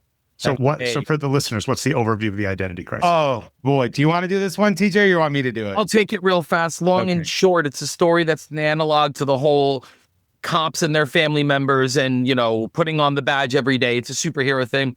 Elongated Man's wife is killed. It's really bad. We're not going to go into what happened, but all the superheroes are out trying to find out who it is. Turns out there's big serial murderer. I don't want to go into too much detail, but one of the big things that happens is Tim Drake, you know, is going out on patrol. His dad's, please don't go. Tim's like, I have to. And he's okay. I love you. I'm proud of you. Tim goes out. As Robin leaves, there is a package for Tim's dad, and it says, protect yourself. And inside is a gun. At the same time, there is another washed up DC villain who was trying to make his name again to impress the son that he just found out that he has. And that is the long-standing Flash villain, Captain Boomerang. Captain Boomerang, Jai Courtney. It all ends, spoiler alert. Does that count as a shot? Jay, say spoiler alert. Spoiler alert. Drink! There we go. It all ends with Jack on the phone. He's, Tim, I love you. Someone's I'm proud of you. Bruce, take care of my son. Tim's in tears. He's, go save my dad. Go save my dad. And you get this moment where Bruce, under his breath, and it's so impactful, Bruce pleading with God. He's, please, God, not again. As they're zooming back to Tim's house, he's rushing up there. His dad's already dead. Boomerang in his chest. Captain Boomerang is dead with a bullet in him. And all you get is this splash page, which Jeff just mentioned, because it'll stay in your mind forever, where it's Tim holding pieces of his costume with a tear coming down his face, like in total shock. Bruce engulfing him in the cape. He's all in shadows. All you see is the tear streaming down to the R on the costume as he's in the pool of his father's blood. And the caption just says, Batman and Robin, orphans. The idea of Tim cradling his father is such a powerful image because that's not how it's supposed to be. Yep. And then having Batman then come in to cradle Tim during that process and to show the cyclical imagery of care, love, and loss. And, you know, what once was the swaddled, held child is now swaddling and holding. You know, swaddling is for when somebody is starting life. And not the symmetry of that, swaddling one's dying father and feeling that loss. And Batman just watching it, knowing that he's been in a similar spot dealing with a similar thing and knowing what that does to a kid. And one of the most heartbreaking moments too, like when you really start to think about where Tim is as a character, now that Tim's dad knows he's Robin at this point, there's all that talk from Tim where, yeah, once I'm 18, I'm going to go off to college. I give this up. It's over. And when you see that cape engulfing Robin, engulfing Tim, to me, it's you are never leaving this. And that is just as heartbreaking because for him, it's, yeah, I'm going to go to Ivy Town University. The Atom is up there. I'll learn stuff under him, blah, blah, blah. You ain't going anywhere, Pat. Well, actually, Exactly. okay, this is the perfect spot to come back to what you were saying. And I assume, of course, we've talked a little Young Justice. We'll get back to that, and we'll probably finish with Red Robin. This has been a blast. But what you were saying, the most Peter Parker character, right? It's funny to realize that, right? He is this talented kid that, apropos of this superhero world, would have gone on and been smart and talented and gone to college and been successful. He gets drawn into the superhero world, and now he's got, as you're mentioning, very much like Peter Parker, that lighthearted attitude. I love his portrayal on the Young Justice, the television show that keeps getting canceled and brought back and canceled and brought back, of, just like snarkiness, the sassiness, etc. He's got that, but then as you're noting, basically it's, yeah, you're trapped. It's like you are silly, you are fun-loving, and that is what, who knows how much it was Stan Lee's idea or other writers or Jack Kirby, but I know when Stan Lee has discussed Spider-Man, has said the "but I can't" was like seminal to Spider-Man. I want to do this, but Aunt May is sick. I want to do this, but I don't have money. I want to do this, but. And that was what was like core to the Peter Parker character. He's fun-loving, he's talented, he's got all this power, he's got all this intelligence, but. And with the way you're describing Tim Drake, no, I don't want to get sued by Marvel. Okay. Thank you, Jeff. So, Yeah. Rob, I definitely see as you were saying it, like when you said it the first time, and as we discussed, like, you're right. The parallels between Spider-Man and Tim Drake Robin, right there. Well, think about it like this. And Jeff, I know that Phil is going to love this because I'm going to reference an fill-in, pardon the pun, issue of Robin that he did. Thank you. So one of my favorite issues of Robin, and this goes into the Peter Parker-ness of who this character is, because the reality is, by 1990, so the issue I'm going to reference is 1994. By this time, Peter Parker, everything we love about him, he's married, he's stable, he's all these things. So the Peter Parker-ness isn't there the way it used to be. If only JMS could write an intelligent way that we all love to get him out of that. Bingo. Sorry. Oh, is this No, the please. showcase? I love the JMS run, so I'm with you. Oh my God, we might have TJ. Sorry, we'll have to talk No, about that please. more on a future episode. Oh my God, Jeff, Don't that's so threaten me cool. with a good time, please. So Robin issue 12, okay? So Tim and his girlfriend Ariana are out on a date together. Ari, he met in Robin 3, Cry of the Huntress. So they're dating and everything. Everything is good. Her parents were killed. She lives with her aunt and uncle now. Her uncle is very adamant about, you take my niece out, you have to protect her. It's bad out there. They're Ukrainian immigrants, right? So they go out on this date together, and there are these two, guys behind them in the movie theater who just keep making noise and laughing and like causing a ruckus. Tim's like, hey, you guys think you can quiet down? We're all trying to watch a movie. These guys escalated, dumped the soda all over Tim. Tim immediately grabs them by the shirt and is about to just wail on them. And they're like, yeah, you want to do something, typical nonsense. But Tim also knows Ariana's right there. So next page, they're outside and the two guys just beat the crap out of Tim.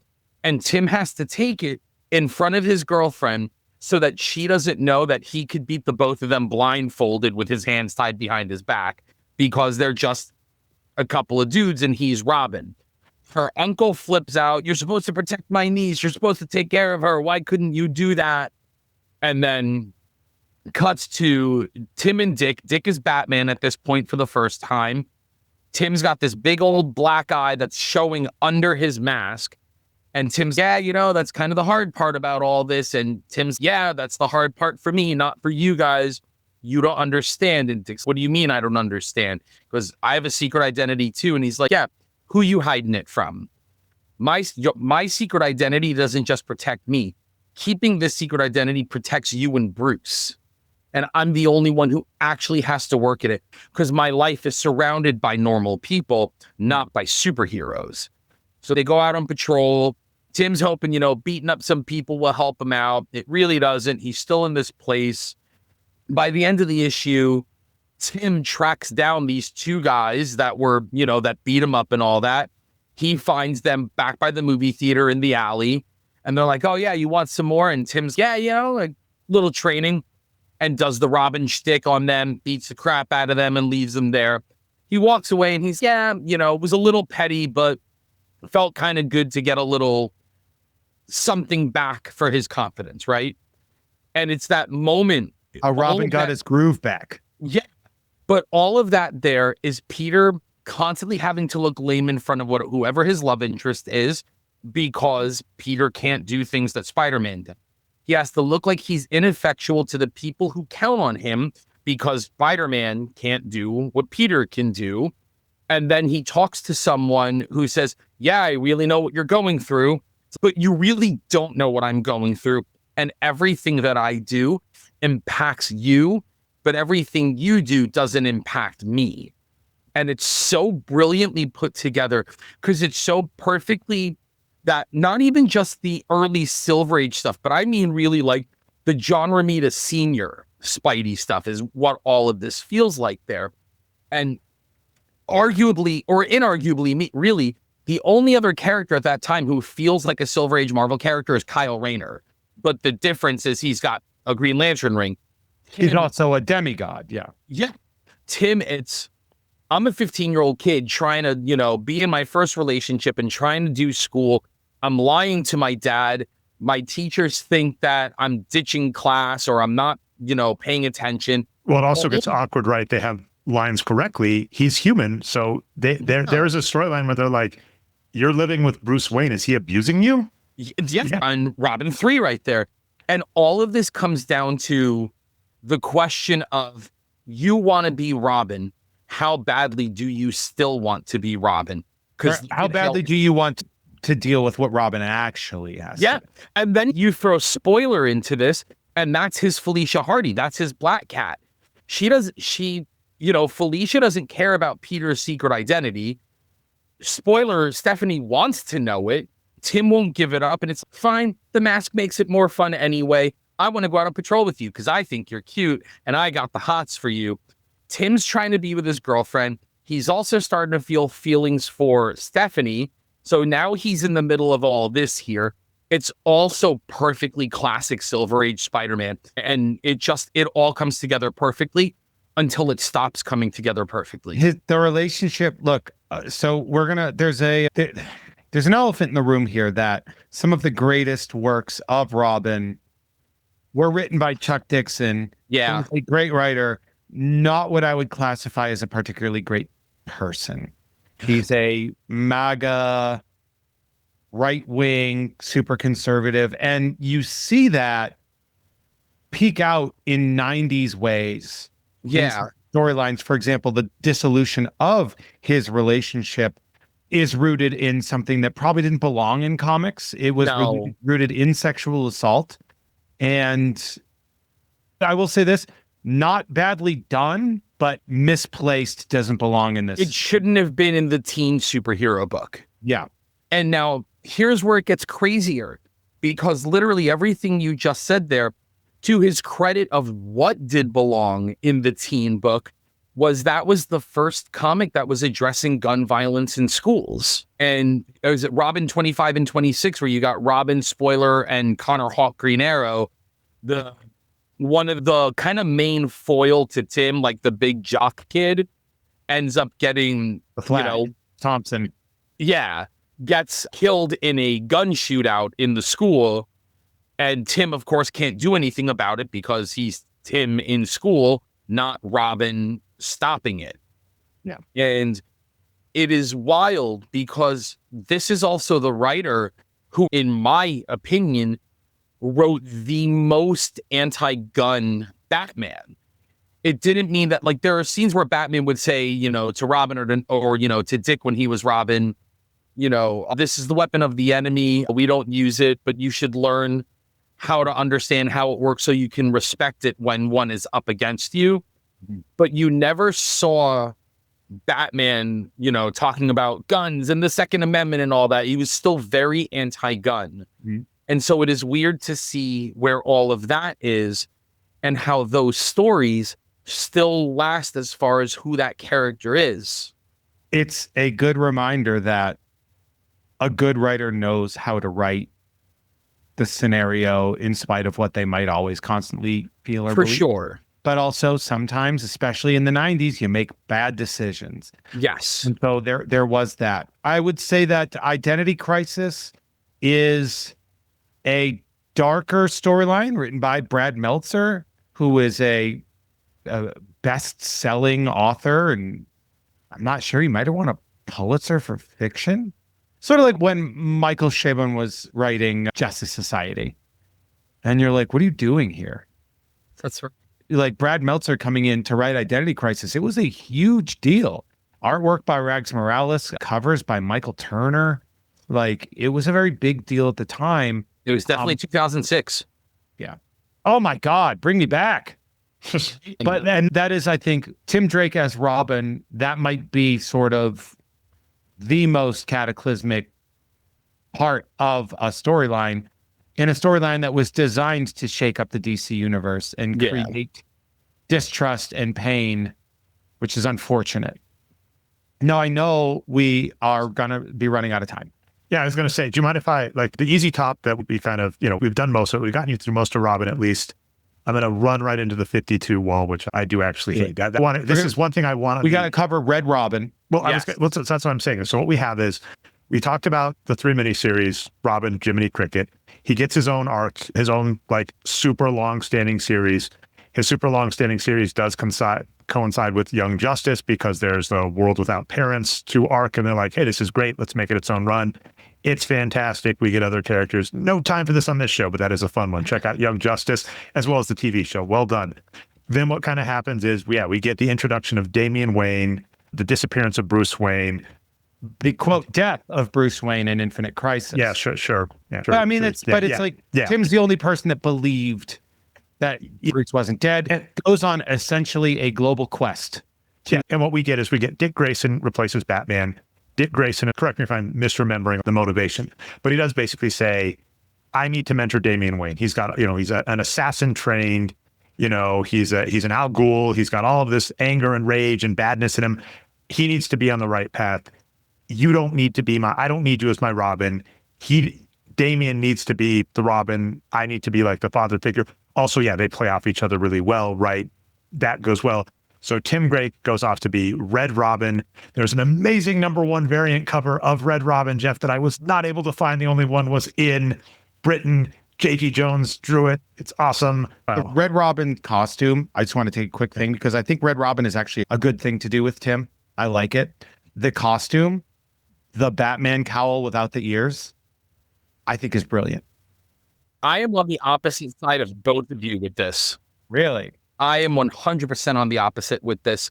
There is an emotional resonance when the only person who believes that Batman is still alive and goes around the world looking for him, when it's Robin. Well, Batman would scour the earth looking for Robin, and I think the same should have been said for Robin doing the same for Batman. I know I'm alone on this, because first let me say I can counter you with it, which we can talk about too. I can say exactly why I think it's better the opposite way. The Red Robin book is fantastic. Don't get me wrong. Very good. Everybody on that book is great. This needs to be said on here, because anybody who is listening to this, I need to make sure that I say this.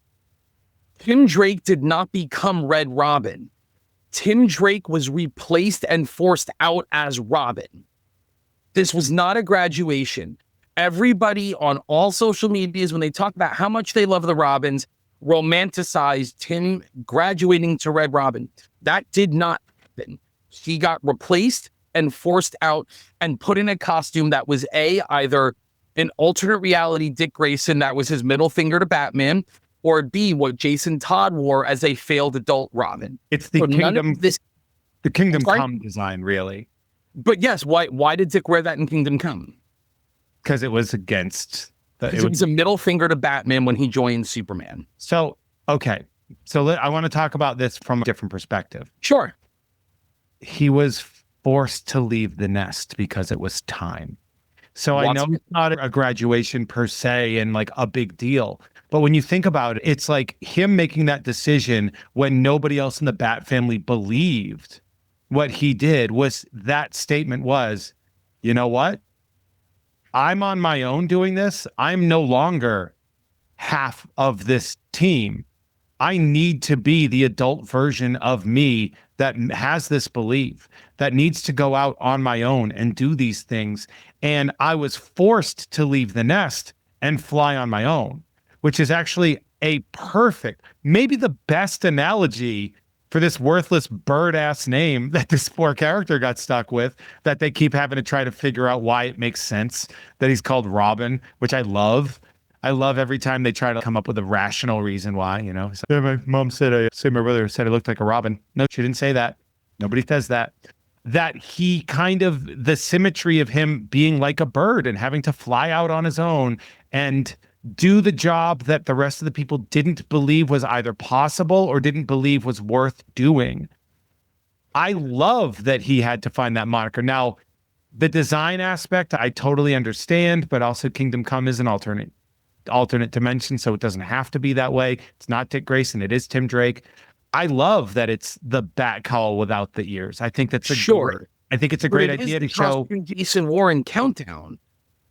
Yep, that's and fair. that was his failed identity. That was the whole Yeah, you point could of say it. everything was failed in Countdown. Sure. That's not yes, we believe that. Countdown is what if 52 was bad? God. What if Countdown 52 is was too much of a bad? kid thing isn't always good. 52 was great. We'll get to Red Robin. I do want to bash 52, and then I want to briefly talk Tim Drake, and hopefully we can get all that in. But so yeah, the Red Robin is the only person that believes Batman's life. He is shoved out of the nest. I'm going to agree with TJ here. Good. That's the sucky reason. That's what happens to birds. It's like a good reason, but it's a sucky reason, right? But what if Damian hadn't come out at that time? Tim would still be Robin. But And also, but then it would be asking, oh, Tim should graduate. the character why out of necessity. Well, Robin- that's sliding timeline shit. Sure. So But sliding why is timeline Robin shit. the only teen identity that everybody gets pissed off if someone doesn't graduate out of it? Well, who cares? That's just Why- that's fan problems. Sure. Why is that responded to? Because Robin is the longest running unbroken teen sidekick. That he was Sure. on TV in 1966. He Impulse was in becomes Batman Kid Forever. Flash. Nobody cared that he became Impulse again. A lot of people cared that he became Kid Flash, though. Sure. And I don't disagree with that. Making him Impulse again was the right thing. I'll break it down like this. We've got, 3 Green Arrows, 4 Flashes, 3 Batgirls, 2 Atoms, all running around at the same time. And no one cares. 2 Robins running around and everybody's losing their mind about it. Here's the thing.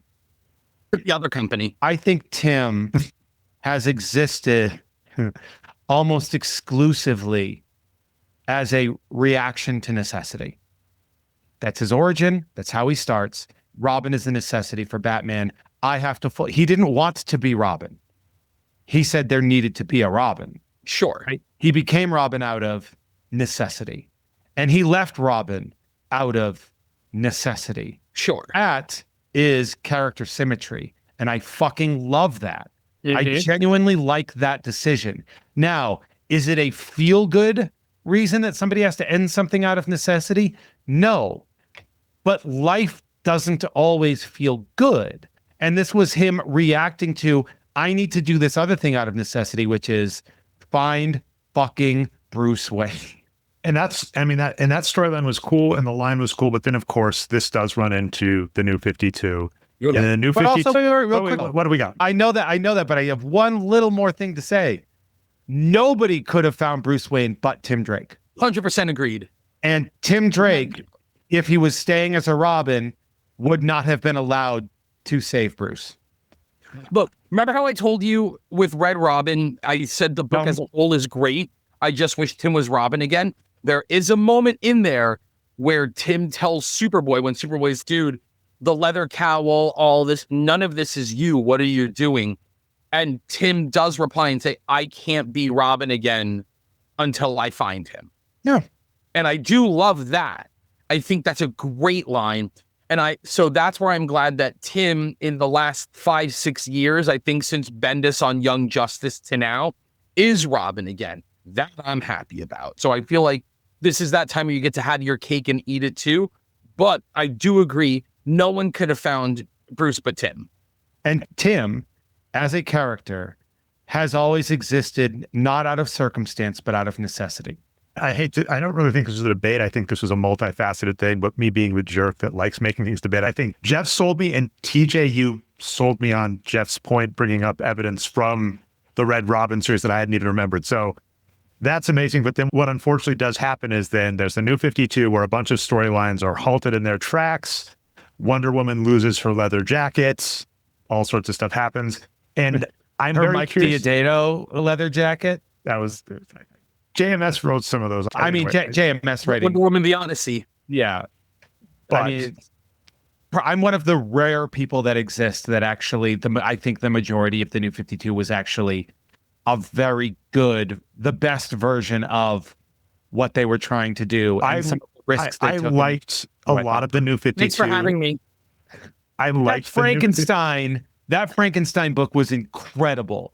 Vampire really good. was awesome. There's a lot of good stuff. And Scott Snyder, having to do what he could, made himself an absolute legend in the pantheon of Bat creators. We can have another episode where I can debate that one. I agree, because this is what I did want to discuss, because Jeff's saying I actually liked a lot of the New 52 as well.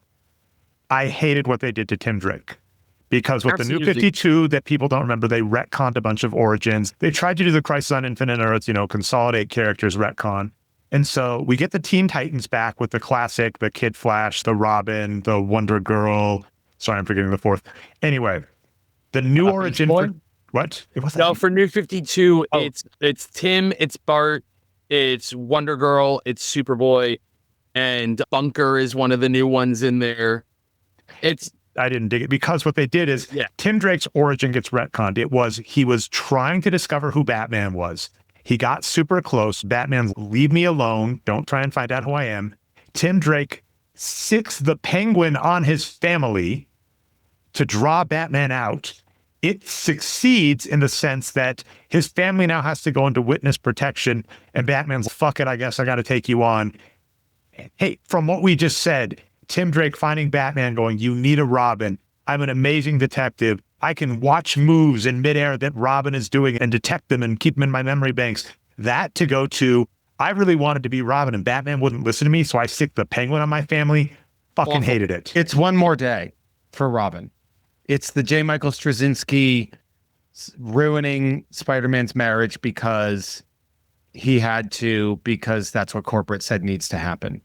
Sometimes a writer does the best they can do with something they don't want to do. I want to be clear that I wasn't dissing. I'm saying I hated that direction with Tim Drake. And that's perfectly viable and not the most honorable way to deal with that character. And I think since that has been retconned out. Yep, they put it back to normal. His origin is back to the classic origin again. And rebirth.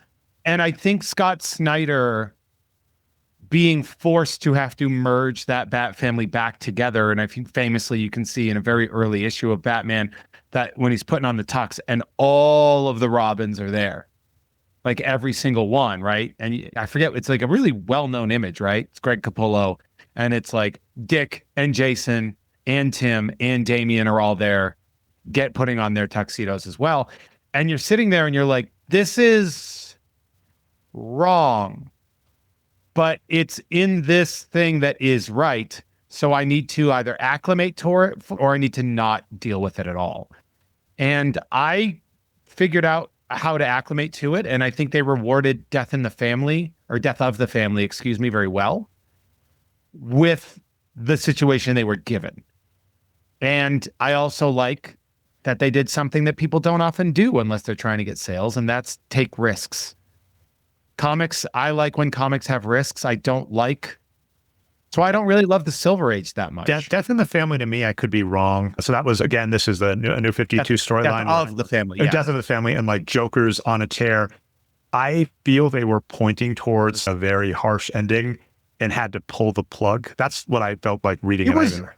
I mean, the Joker was walking around with his own face stapled to himself. Yeah, no, I'm just saying, I love that storyline, and I almost saw a 7 ending, and I was like, oh, this is good. And then I'm like, oh, yeah, but all of these people have to go back to their own respective books at the end of it. They can't do that. There was also really good, like, one thing that Scott Snyder, because Scott Snyder was a mystery writer, right? He was really good at establishing those red herrings and in ways that I thought were really well done. I think that, like, Immortal Joker story where everyone was getting angry and the red herrings that he planted to make that work, I actually thought were really well done. But I understand if you are, and I see these guys when I wait outside of House of Secrets every Wednesday morning, the guys with the white ponytails and the Hawaiian shirts and the khaki shorts that have been reading Batman since the 70s or even the 60s, and they don't want new Coke. You know, they want the same thing. I can see why they hate those things.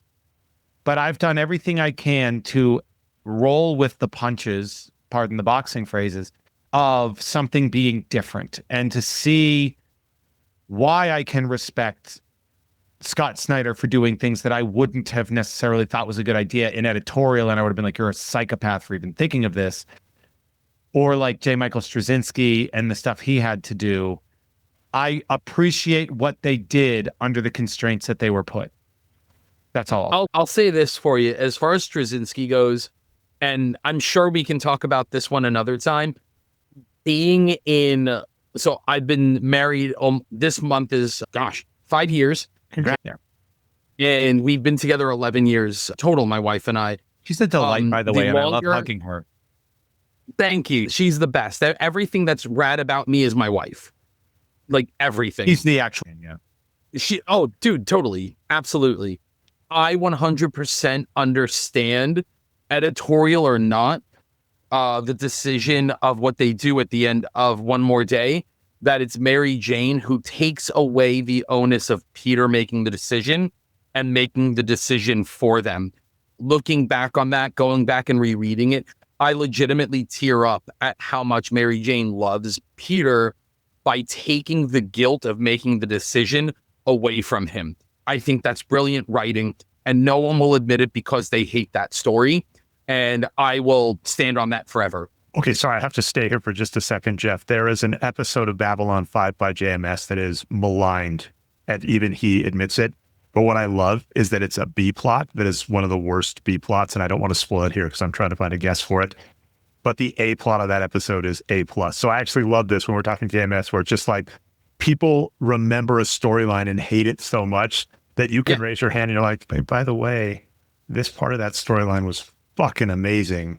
And no one remembers that because they hate this other part. I love that. Yeah, absolutely. And he does that in his Thor as well. The B plot with Bill and Kelda is the best thing about his run on Thor. And again, I will stand on that one too. The man can write a love story. You want to know something really funny about that? I know we're not talking about J. Michael Straczynski, but I bought the hardcover of his first Thor run at a place called the Iliad Bookstore, which is right nearby. And there's a lot of creatives that resell. It's a used bookstore. The copy that I have is from Harlan Ellison's library. And they were friends. And so like J. Michael Straczynski gifted those to Harlan Ellison. And That's awesome. They sold a lot of those books off and donated them after he passed. That is too cool, Jeff. That's awesome. Yeah, on the Snyder thing, though, and again, we can debate this all day. The Snyder Batman does nothing for me. Oh, it's too bad. Didn't he do Court of Owls? Court of Owls is so good. Court of Owls is amazing. Doesn't Oh, really? Okay, then. In that case, can I ask you, how did you like The Batman 2019? Oh, the film? Or 2021? Yeah. It is the most comic book Batman movie that I think I've ever seen as far as storytelling, pacing, and mood. I was more impressed than I expected to be. Okay. Court of Owls is coming, right? I know. Do you really dislike Court of Owls that much? Scott Snyder leans too much on the secret society. He does it all the time. After a while... But really, does he do it all the time? Or did he do it that one time and it had such a massive impact on Batman that you have to feel the ripple effect? I don't need the Haley Circus being a training ground for the Talons. I don't need everything to be interconnected to everything to the point where nothing feels like fate anymore. let Dick Grayson have the circus be something good is a big thing for me. The other thing, and again, nowhere am I saying that this is bad or it sucks. I'm saying none of this is for me. Mm-hmm. Batman Year One, Batman 0 Year, Batman Death in the Family, Batman Death of the Family, Azrael in big armor Batman suit, Jim Gordon in big Batman armor suit. I did nothing for me. I would say that using 0 Hour and 0 Year, Year One and 0 Yeah, Year. that's it. They're just doing it like a year 0 of this version, which I think was necessary because you're retconning without showing what the retcon was. And I think that he knew he was going to have to do that. And I think it was very well done. And nowhere am I going to argue that.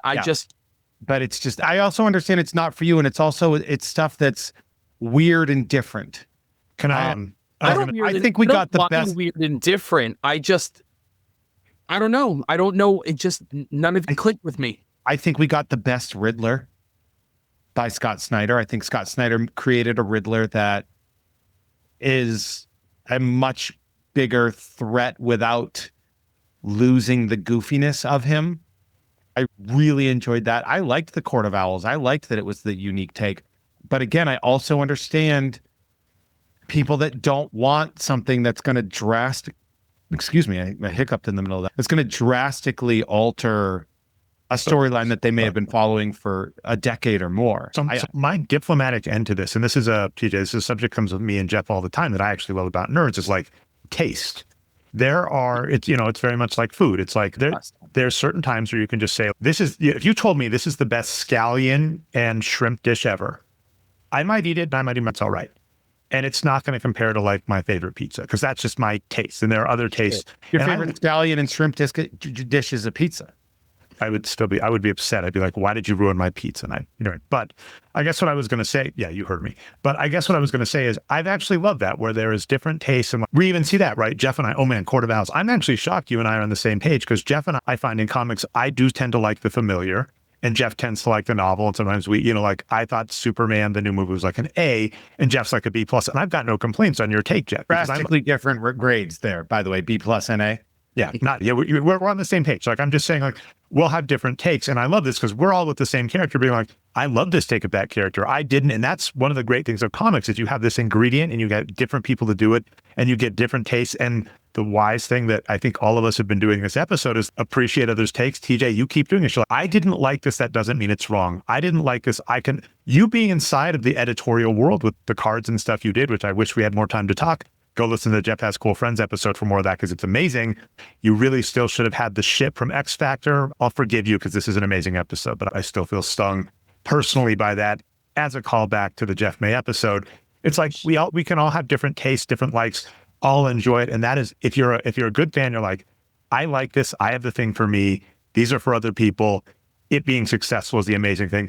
Jeff, this is where I'm going to ask your skill as an artist, as a writer, because I do not have a subtle transition because we're almost out of time. And the one last thing I did want to talk was the Tim Drake that shows up in the animated TV show with the same name, but a Jason Todd's origin and a really weird end. And I don't really know how to pigeonhole that in there, but this is the episode on Tim Drake.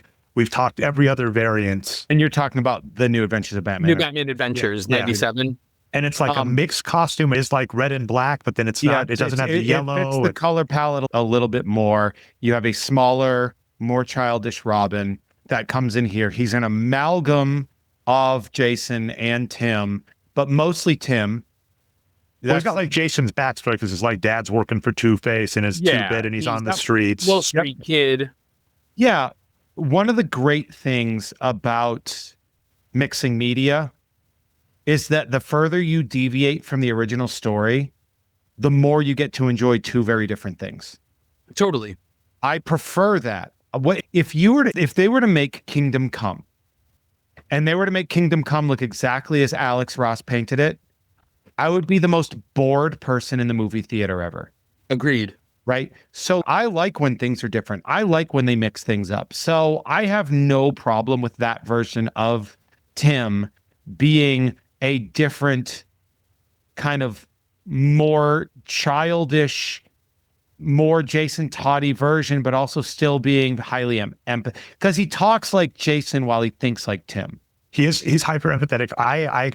How much? I think The it was Bruce Clayface Timm. episode is clearly the I got a response. I think Bruce Timm wanted one of the people I tweeted back in the day when Twitter was a real thing, and all of them. And I was just like, just watch the Clayface episode. I don't want to do spoilers on it, so I'll say this: for the Tim Drake Robin in the New Adventures of Batman and Batman Beyond, check out Batman Beyond: Return of the Joker. Check out the Clayface episode. I forget its name. Amazing things. And I did tweet at them, and I was like, this is an amazing episode. You shouldn't be able to do so like a kid. The other guy was like, thanks, I guess, but it's an amazing episode. I got to piggyback off of that real fast. I love that you guys mentioned the Clayface episode, Growing Pains, because I'm going to tell you guys right now, it's the best episode of Batman the Animated Series. Not New Batman Adventures. All of Batman. over Heart of Ice. I love Heart of Ice. That is a hard number 2 for me. Growing Pains does. Growing Pains is great. It's a great no other Batman episode does. It is the most Batman ending ever on anything in any media, because that moment where spoiler, Batman has to put his hand on Robin's shoulder. I'm not giving anything away. My wife is yelling at me saying spoiler. Take a second shot, people. Counts. Here you go. What Batman says to Robin is so heartbreaking and so real in a way that almost no other episode is.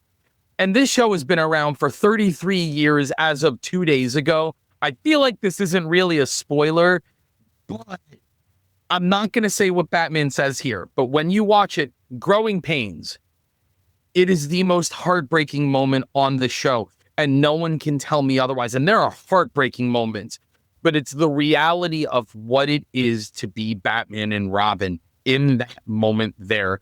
It is the reality of having to grow up fast. That's so good. Being forced. And it is, in a way, it is emblematic of what would come later with Tim losing his father in the comics. Yeah. Of like, this world is going to take from you even the things that are not fair. Yeah. And I loved it. Sooner we face that and we deal with that, the better. That is a glorious way to sort of sum that up. Tim Drake in Titans, the live action show, which is, it sort of is the Tim Drake of live action DC, where people just kind of forget about it and ignore that it exists. But also there's some good stuff there. I mean, you have Jack Reacher as Hawk. That's cool. Which is awesome. Awesome. But Tim having to deal with a broken Batman. Batman, and so like dealing with that. And I love the fact that they used Tim as the Robin in Titans, which is a show people keep asking us to cover on Tom and Jeff Watch Batman as well. I gotta cut in real fast because this goes back to what you guys said about Tim on New Batman Adventures. And this kind of brings it full circle with everything that I've been saying. Every Robin in multimedia is Tim Drake. For the most part, yeah. Dick Grayson wore Tim's costume on seasons 1 through 3 of Batman the Animated Series. Chris O'Donnell basically wore it in Batman Forever with Tim's R on the costume. It was on nipples with Tim's nipples on it. But he uses a bow staff too, right, to do laundry. He uses I'm remembering that to do laundry. Well, but it's a bow staff. Yeah. Dick Grayson on Teen Titans is basically wearing a version of Tim's costume and uses the bow staff. Dick uses the bow staff on Young Justice. Dick uses it and uses Tim's costume on the Titans, has Tim's R basically on the Titans, so on and so on. Everything in multimedia is all pulled from Tim except Tim himself. He gets cast out so that we can do an animated adaptation of Hush, but for some reason Damian is in it. So that's because Hush was in canon with the war story. And it again, that's the problem. Oh, you want to talk about the Hush animated movie? Can I throw this out? Tom and Jeff watch Batman's episode on Hush, where we said this is literally the worst thing we've ever seen. You think that's the problem? That Damian? No, the problem with that is the end of Hush. For sure. But also, like, I understand, like, broken record of Batman and Robin. The awful treatment of Tim Drake is something that I will forever hate, when the creation of that character to bring this full circle is what saves Robin as an entity in pop culture. Man, TJ, this is awesome because we are basically at time. I'm going to say this. Okay, so two things. I'm going to throw behind the curtains just to end this episode up. On Nerd episodes, one of the things we typically do is we either gift a rookie card package to the guest from Jeff. So either Jeff can send you stuff in the mail, or we let you do a sponsored break. And so we'll discuss offline later. Sure. I imagine there are lots of cool card sets you're aware of that are coming out and that you might want Jeff to do, and they are sponsored by Nerd. So TJ, thank you so effing much. Jeff, again, you're welcome. You nice. Be nice. Oh, this is the best birthday gift as of this date I have received from Jeff. Let the record stand, Jeff. Leave it alone. Thank you so much. This was amazing. This is an amazing episode of Nerd. That's basically our time. TJ, do you have any plugs, things you want people to look out for? And then after that, I'll let Jeff call us out, and then we can all disperse. Yeah, first of all, I had an amazing time. Thank you so much for letting me talk about my favorite character. Dre, happy birthday. I didn't get to say that through any of this yet. So Not his real birthday. I don't care. I'm saying it. When this episode has been released using the Jeff May timeline, which is according to the Jeff podcast, it will be 3 days after my birthday, Jeff. So happy it belated stands. birthday and happy early birthday all at once. Boom. This is amazing. I love the way the time stream works. You can find me on social medias, Instagram. You can find me Stars My Destination, no A in stars. And you can find my Lego photography on Yo, It's Mad Brick. There's a bunch of Tim Drake Lego minifig photos in there. So boom, there's that. Check out all the cool stuff I'm doing at Upper Deck. With DC Annual is 2324 is out right now. Hey, those are incredibly popular. Thank you. Thank you. Well, I'm just telling you what's happening. I mean, those things like the DC Annual cards, people absolutely love them, and they love, because we did the Marvel versus DC Annual break. War. We did the war. Remember, that was Dre's idea. I am because you did have concurrent annuals out, Marvel and DC. I'm That was so thrilled fun. that everybody loves it. There is so much more coming. Long and short, Skybox Metal Universe Batman hits in about 2 weeks. Whoever your favorite Batman character is, hero or villain, I promise you they are in this set. Batwing, Yes. Man-Bat, Ventriloquist. Yes. Both. The bat that Mick Foley uses. Wait, say that again? Mick Foley's bat. I wish. Oh, yeah. Called Mr. Freeze Barbie, gets right? killed in Joker's Wild. Yes. There's so much amazingness in this set. I'm insanely proud of it. There are characters who are in the hero-based set that you will be surprised and thrilled to see in there. Is there a hell yeah that I can say? In the villain set, I would say hell yeah. Hell yeah. Hell yeah. You guys get it. You get it. Oh yeah. No, you guys are going to be thrilled with it. I'm so excited that it's hitting. We put our heart and soul to it. The autos on this set are out of this world. There's so much it's like artists and artists and writers in there. not facsimile autographs that are We don't do that at Upper Deck. auto penned facsimile autographs of characters. No, we don't do that. No, I could not be more excited that everyone loves what we're doing.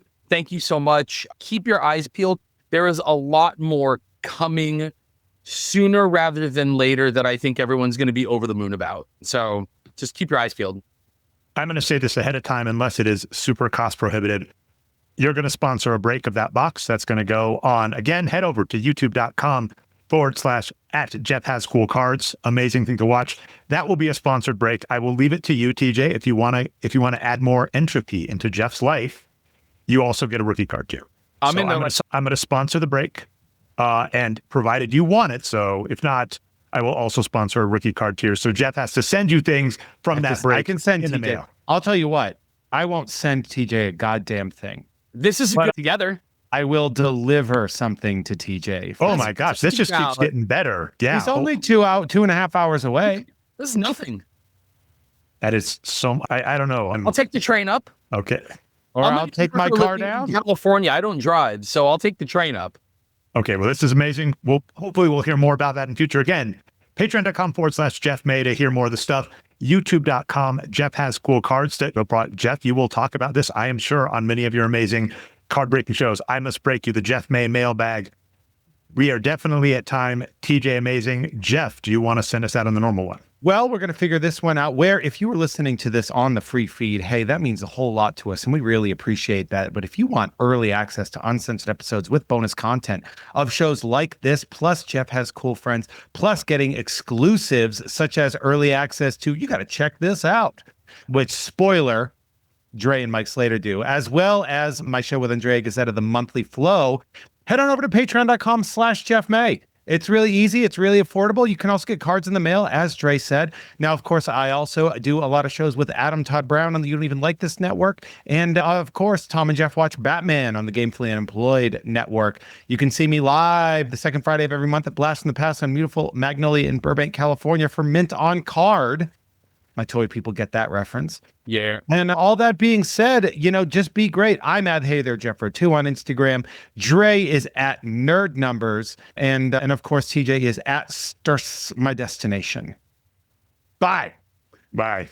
Bye. Bye. Dude, Amazing. happy birthday, Dre. Thank you. This was so much fun. Thank you, guys. Thanks for listening to Nerd. If you want to help keep the podcast growing, it's definitely worth your while to head over to patreon.com/Jeff May. Also, you'll get early access to cool stuff. Cool stuff like videos of Jeff showing off awesome collectibles and pack-breaking videos.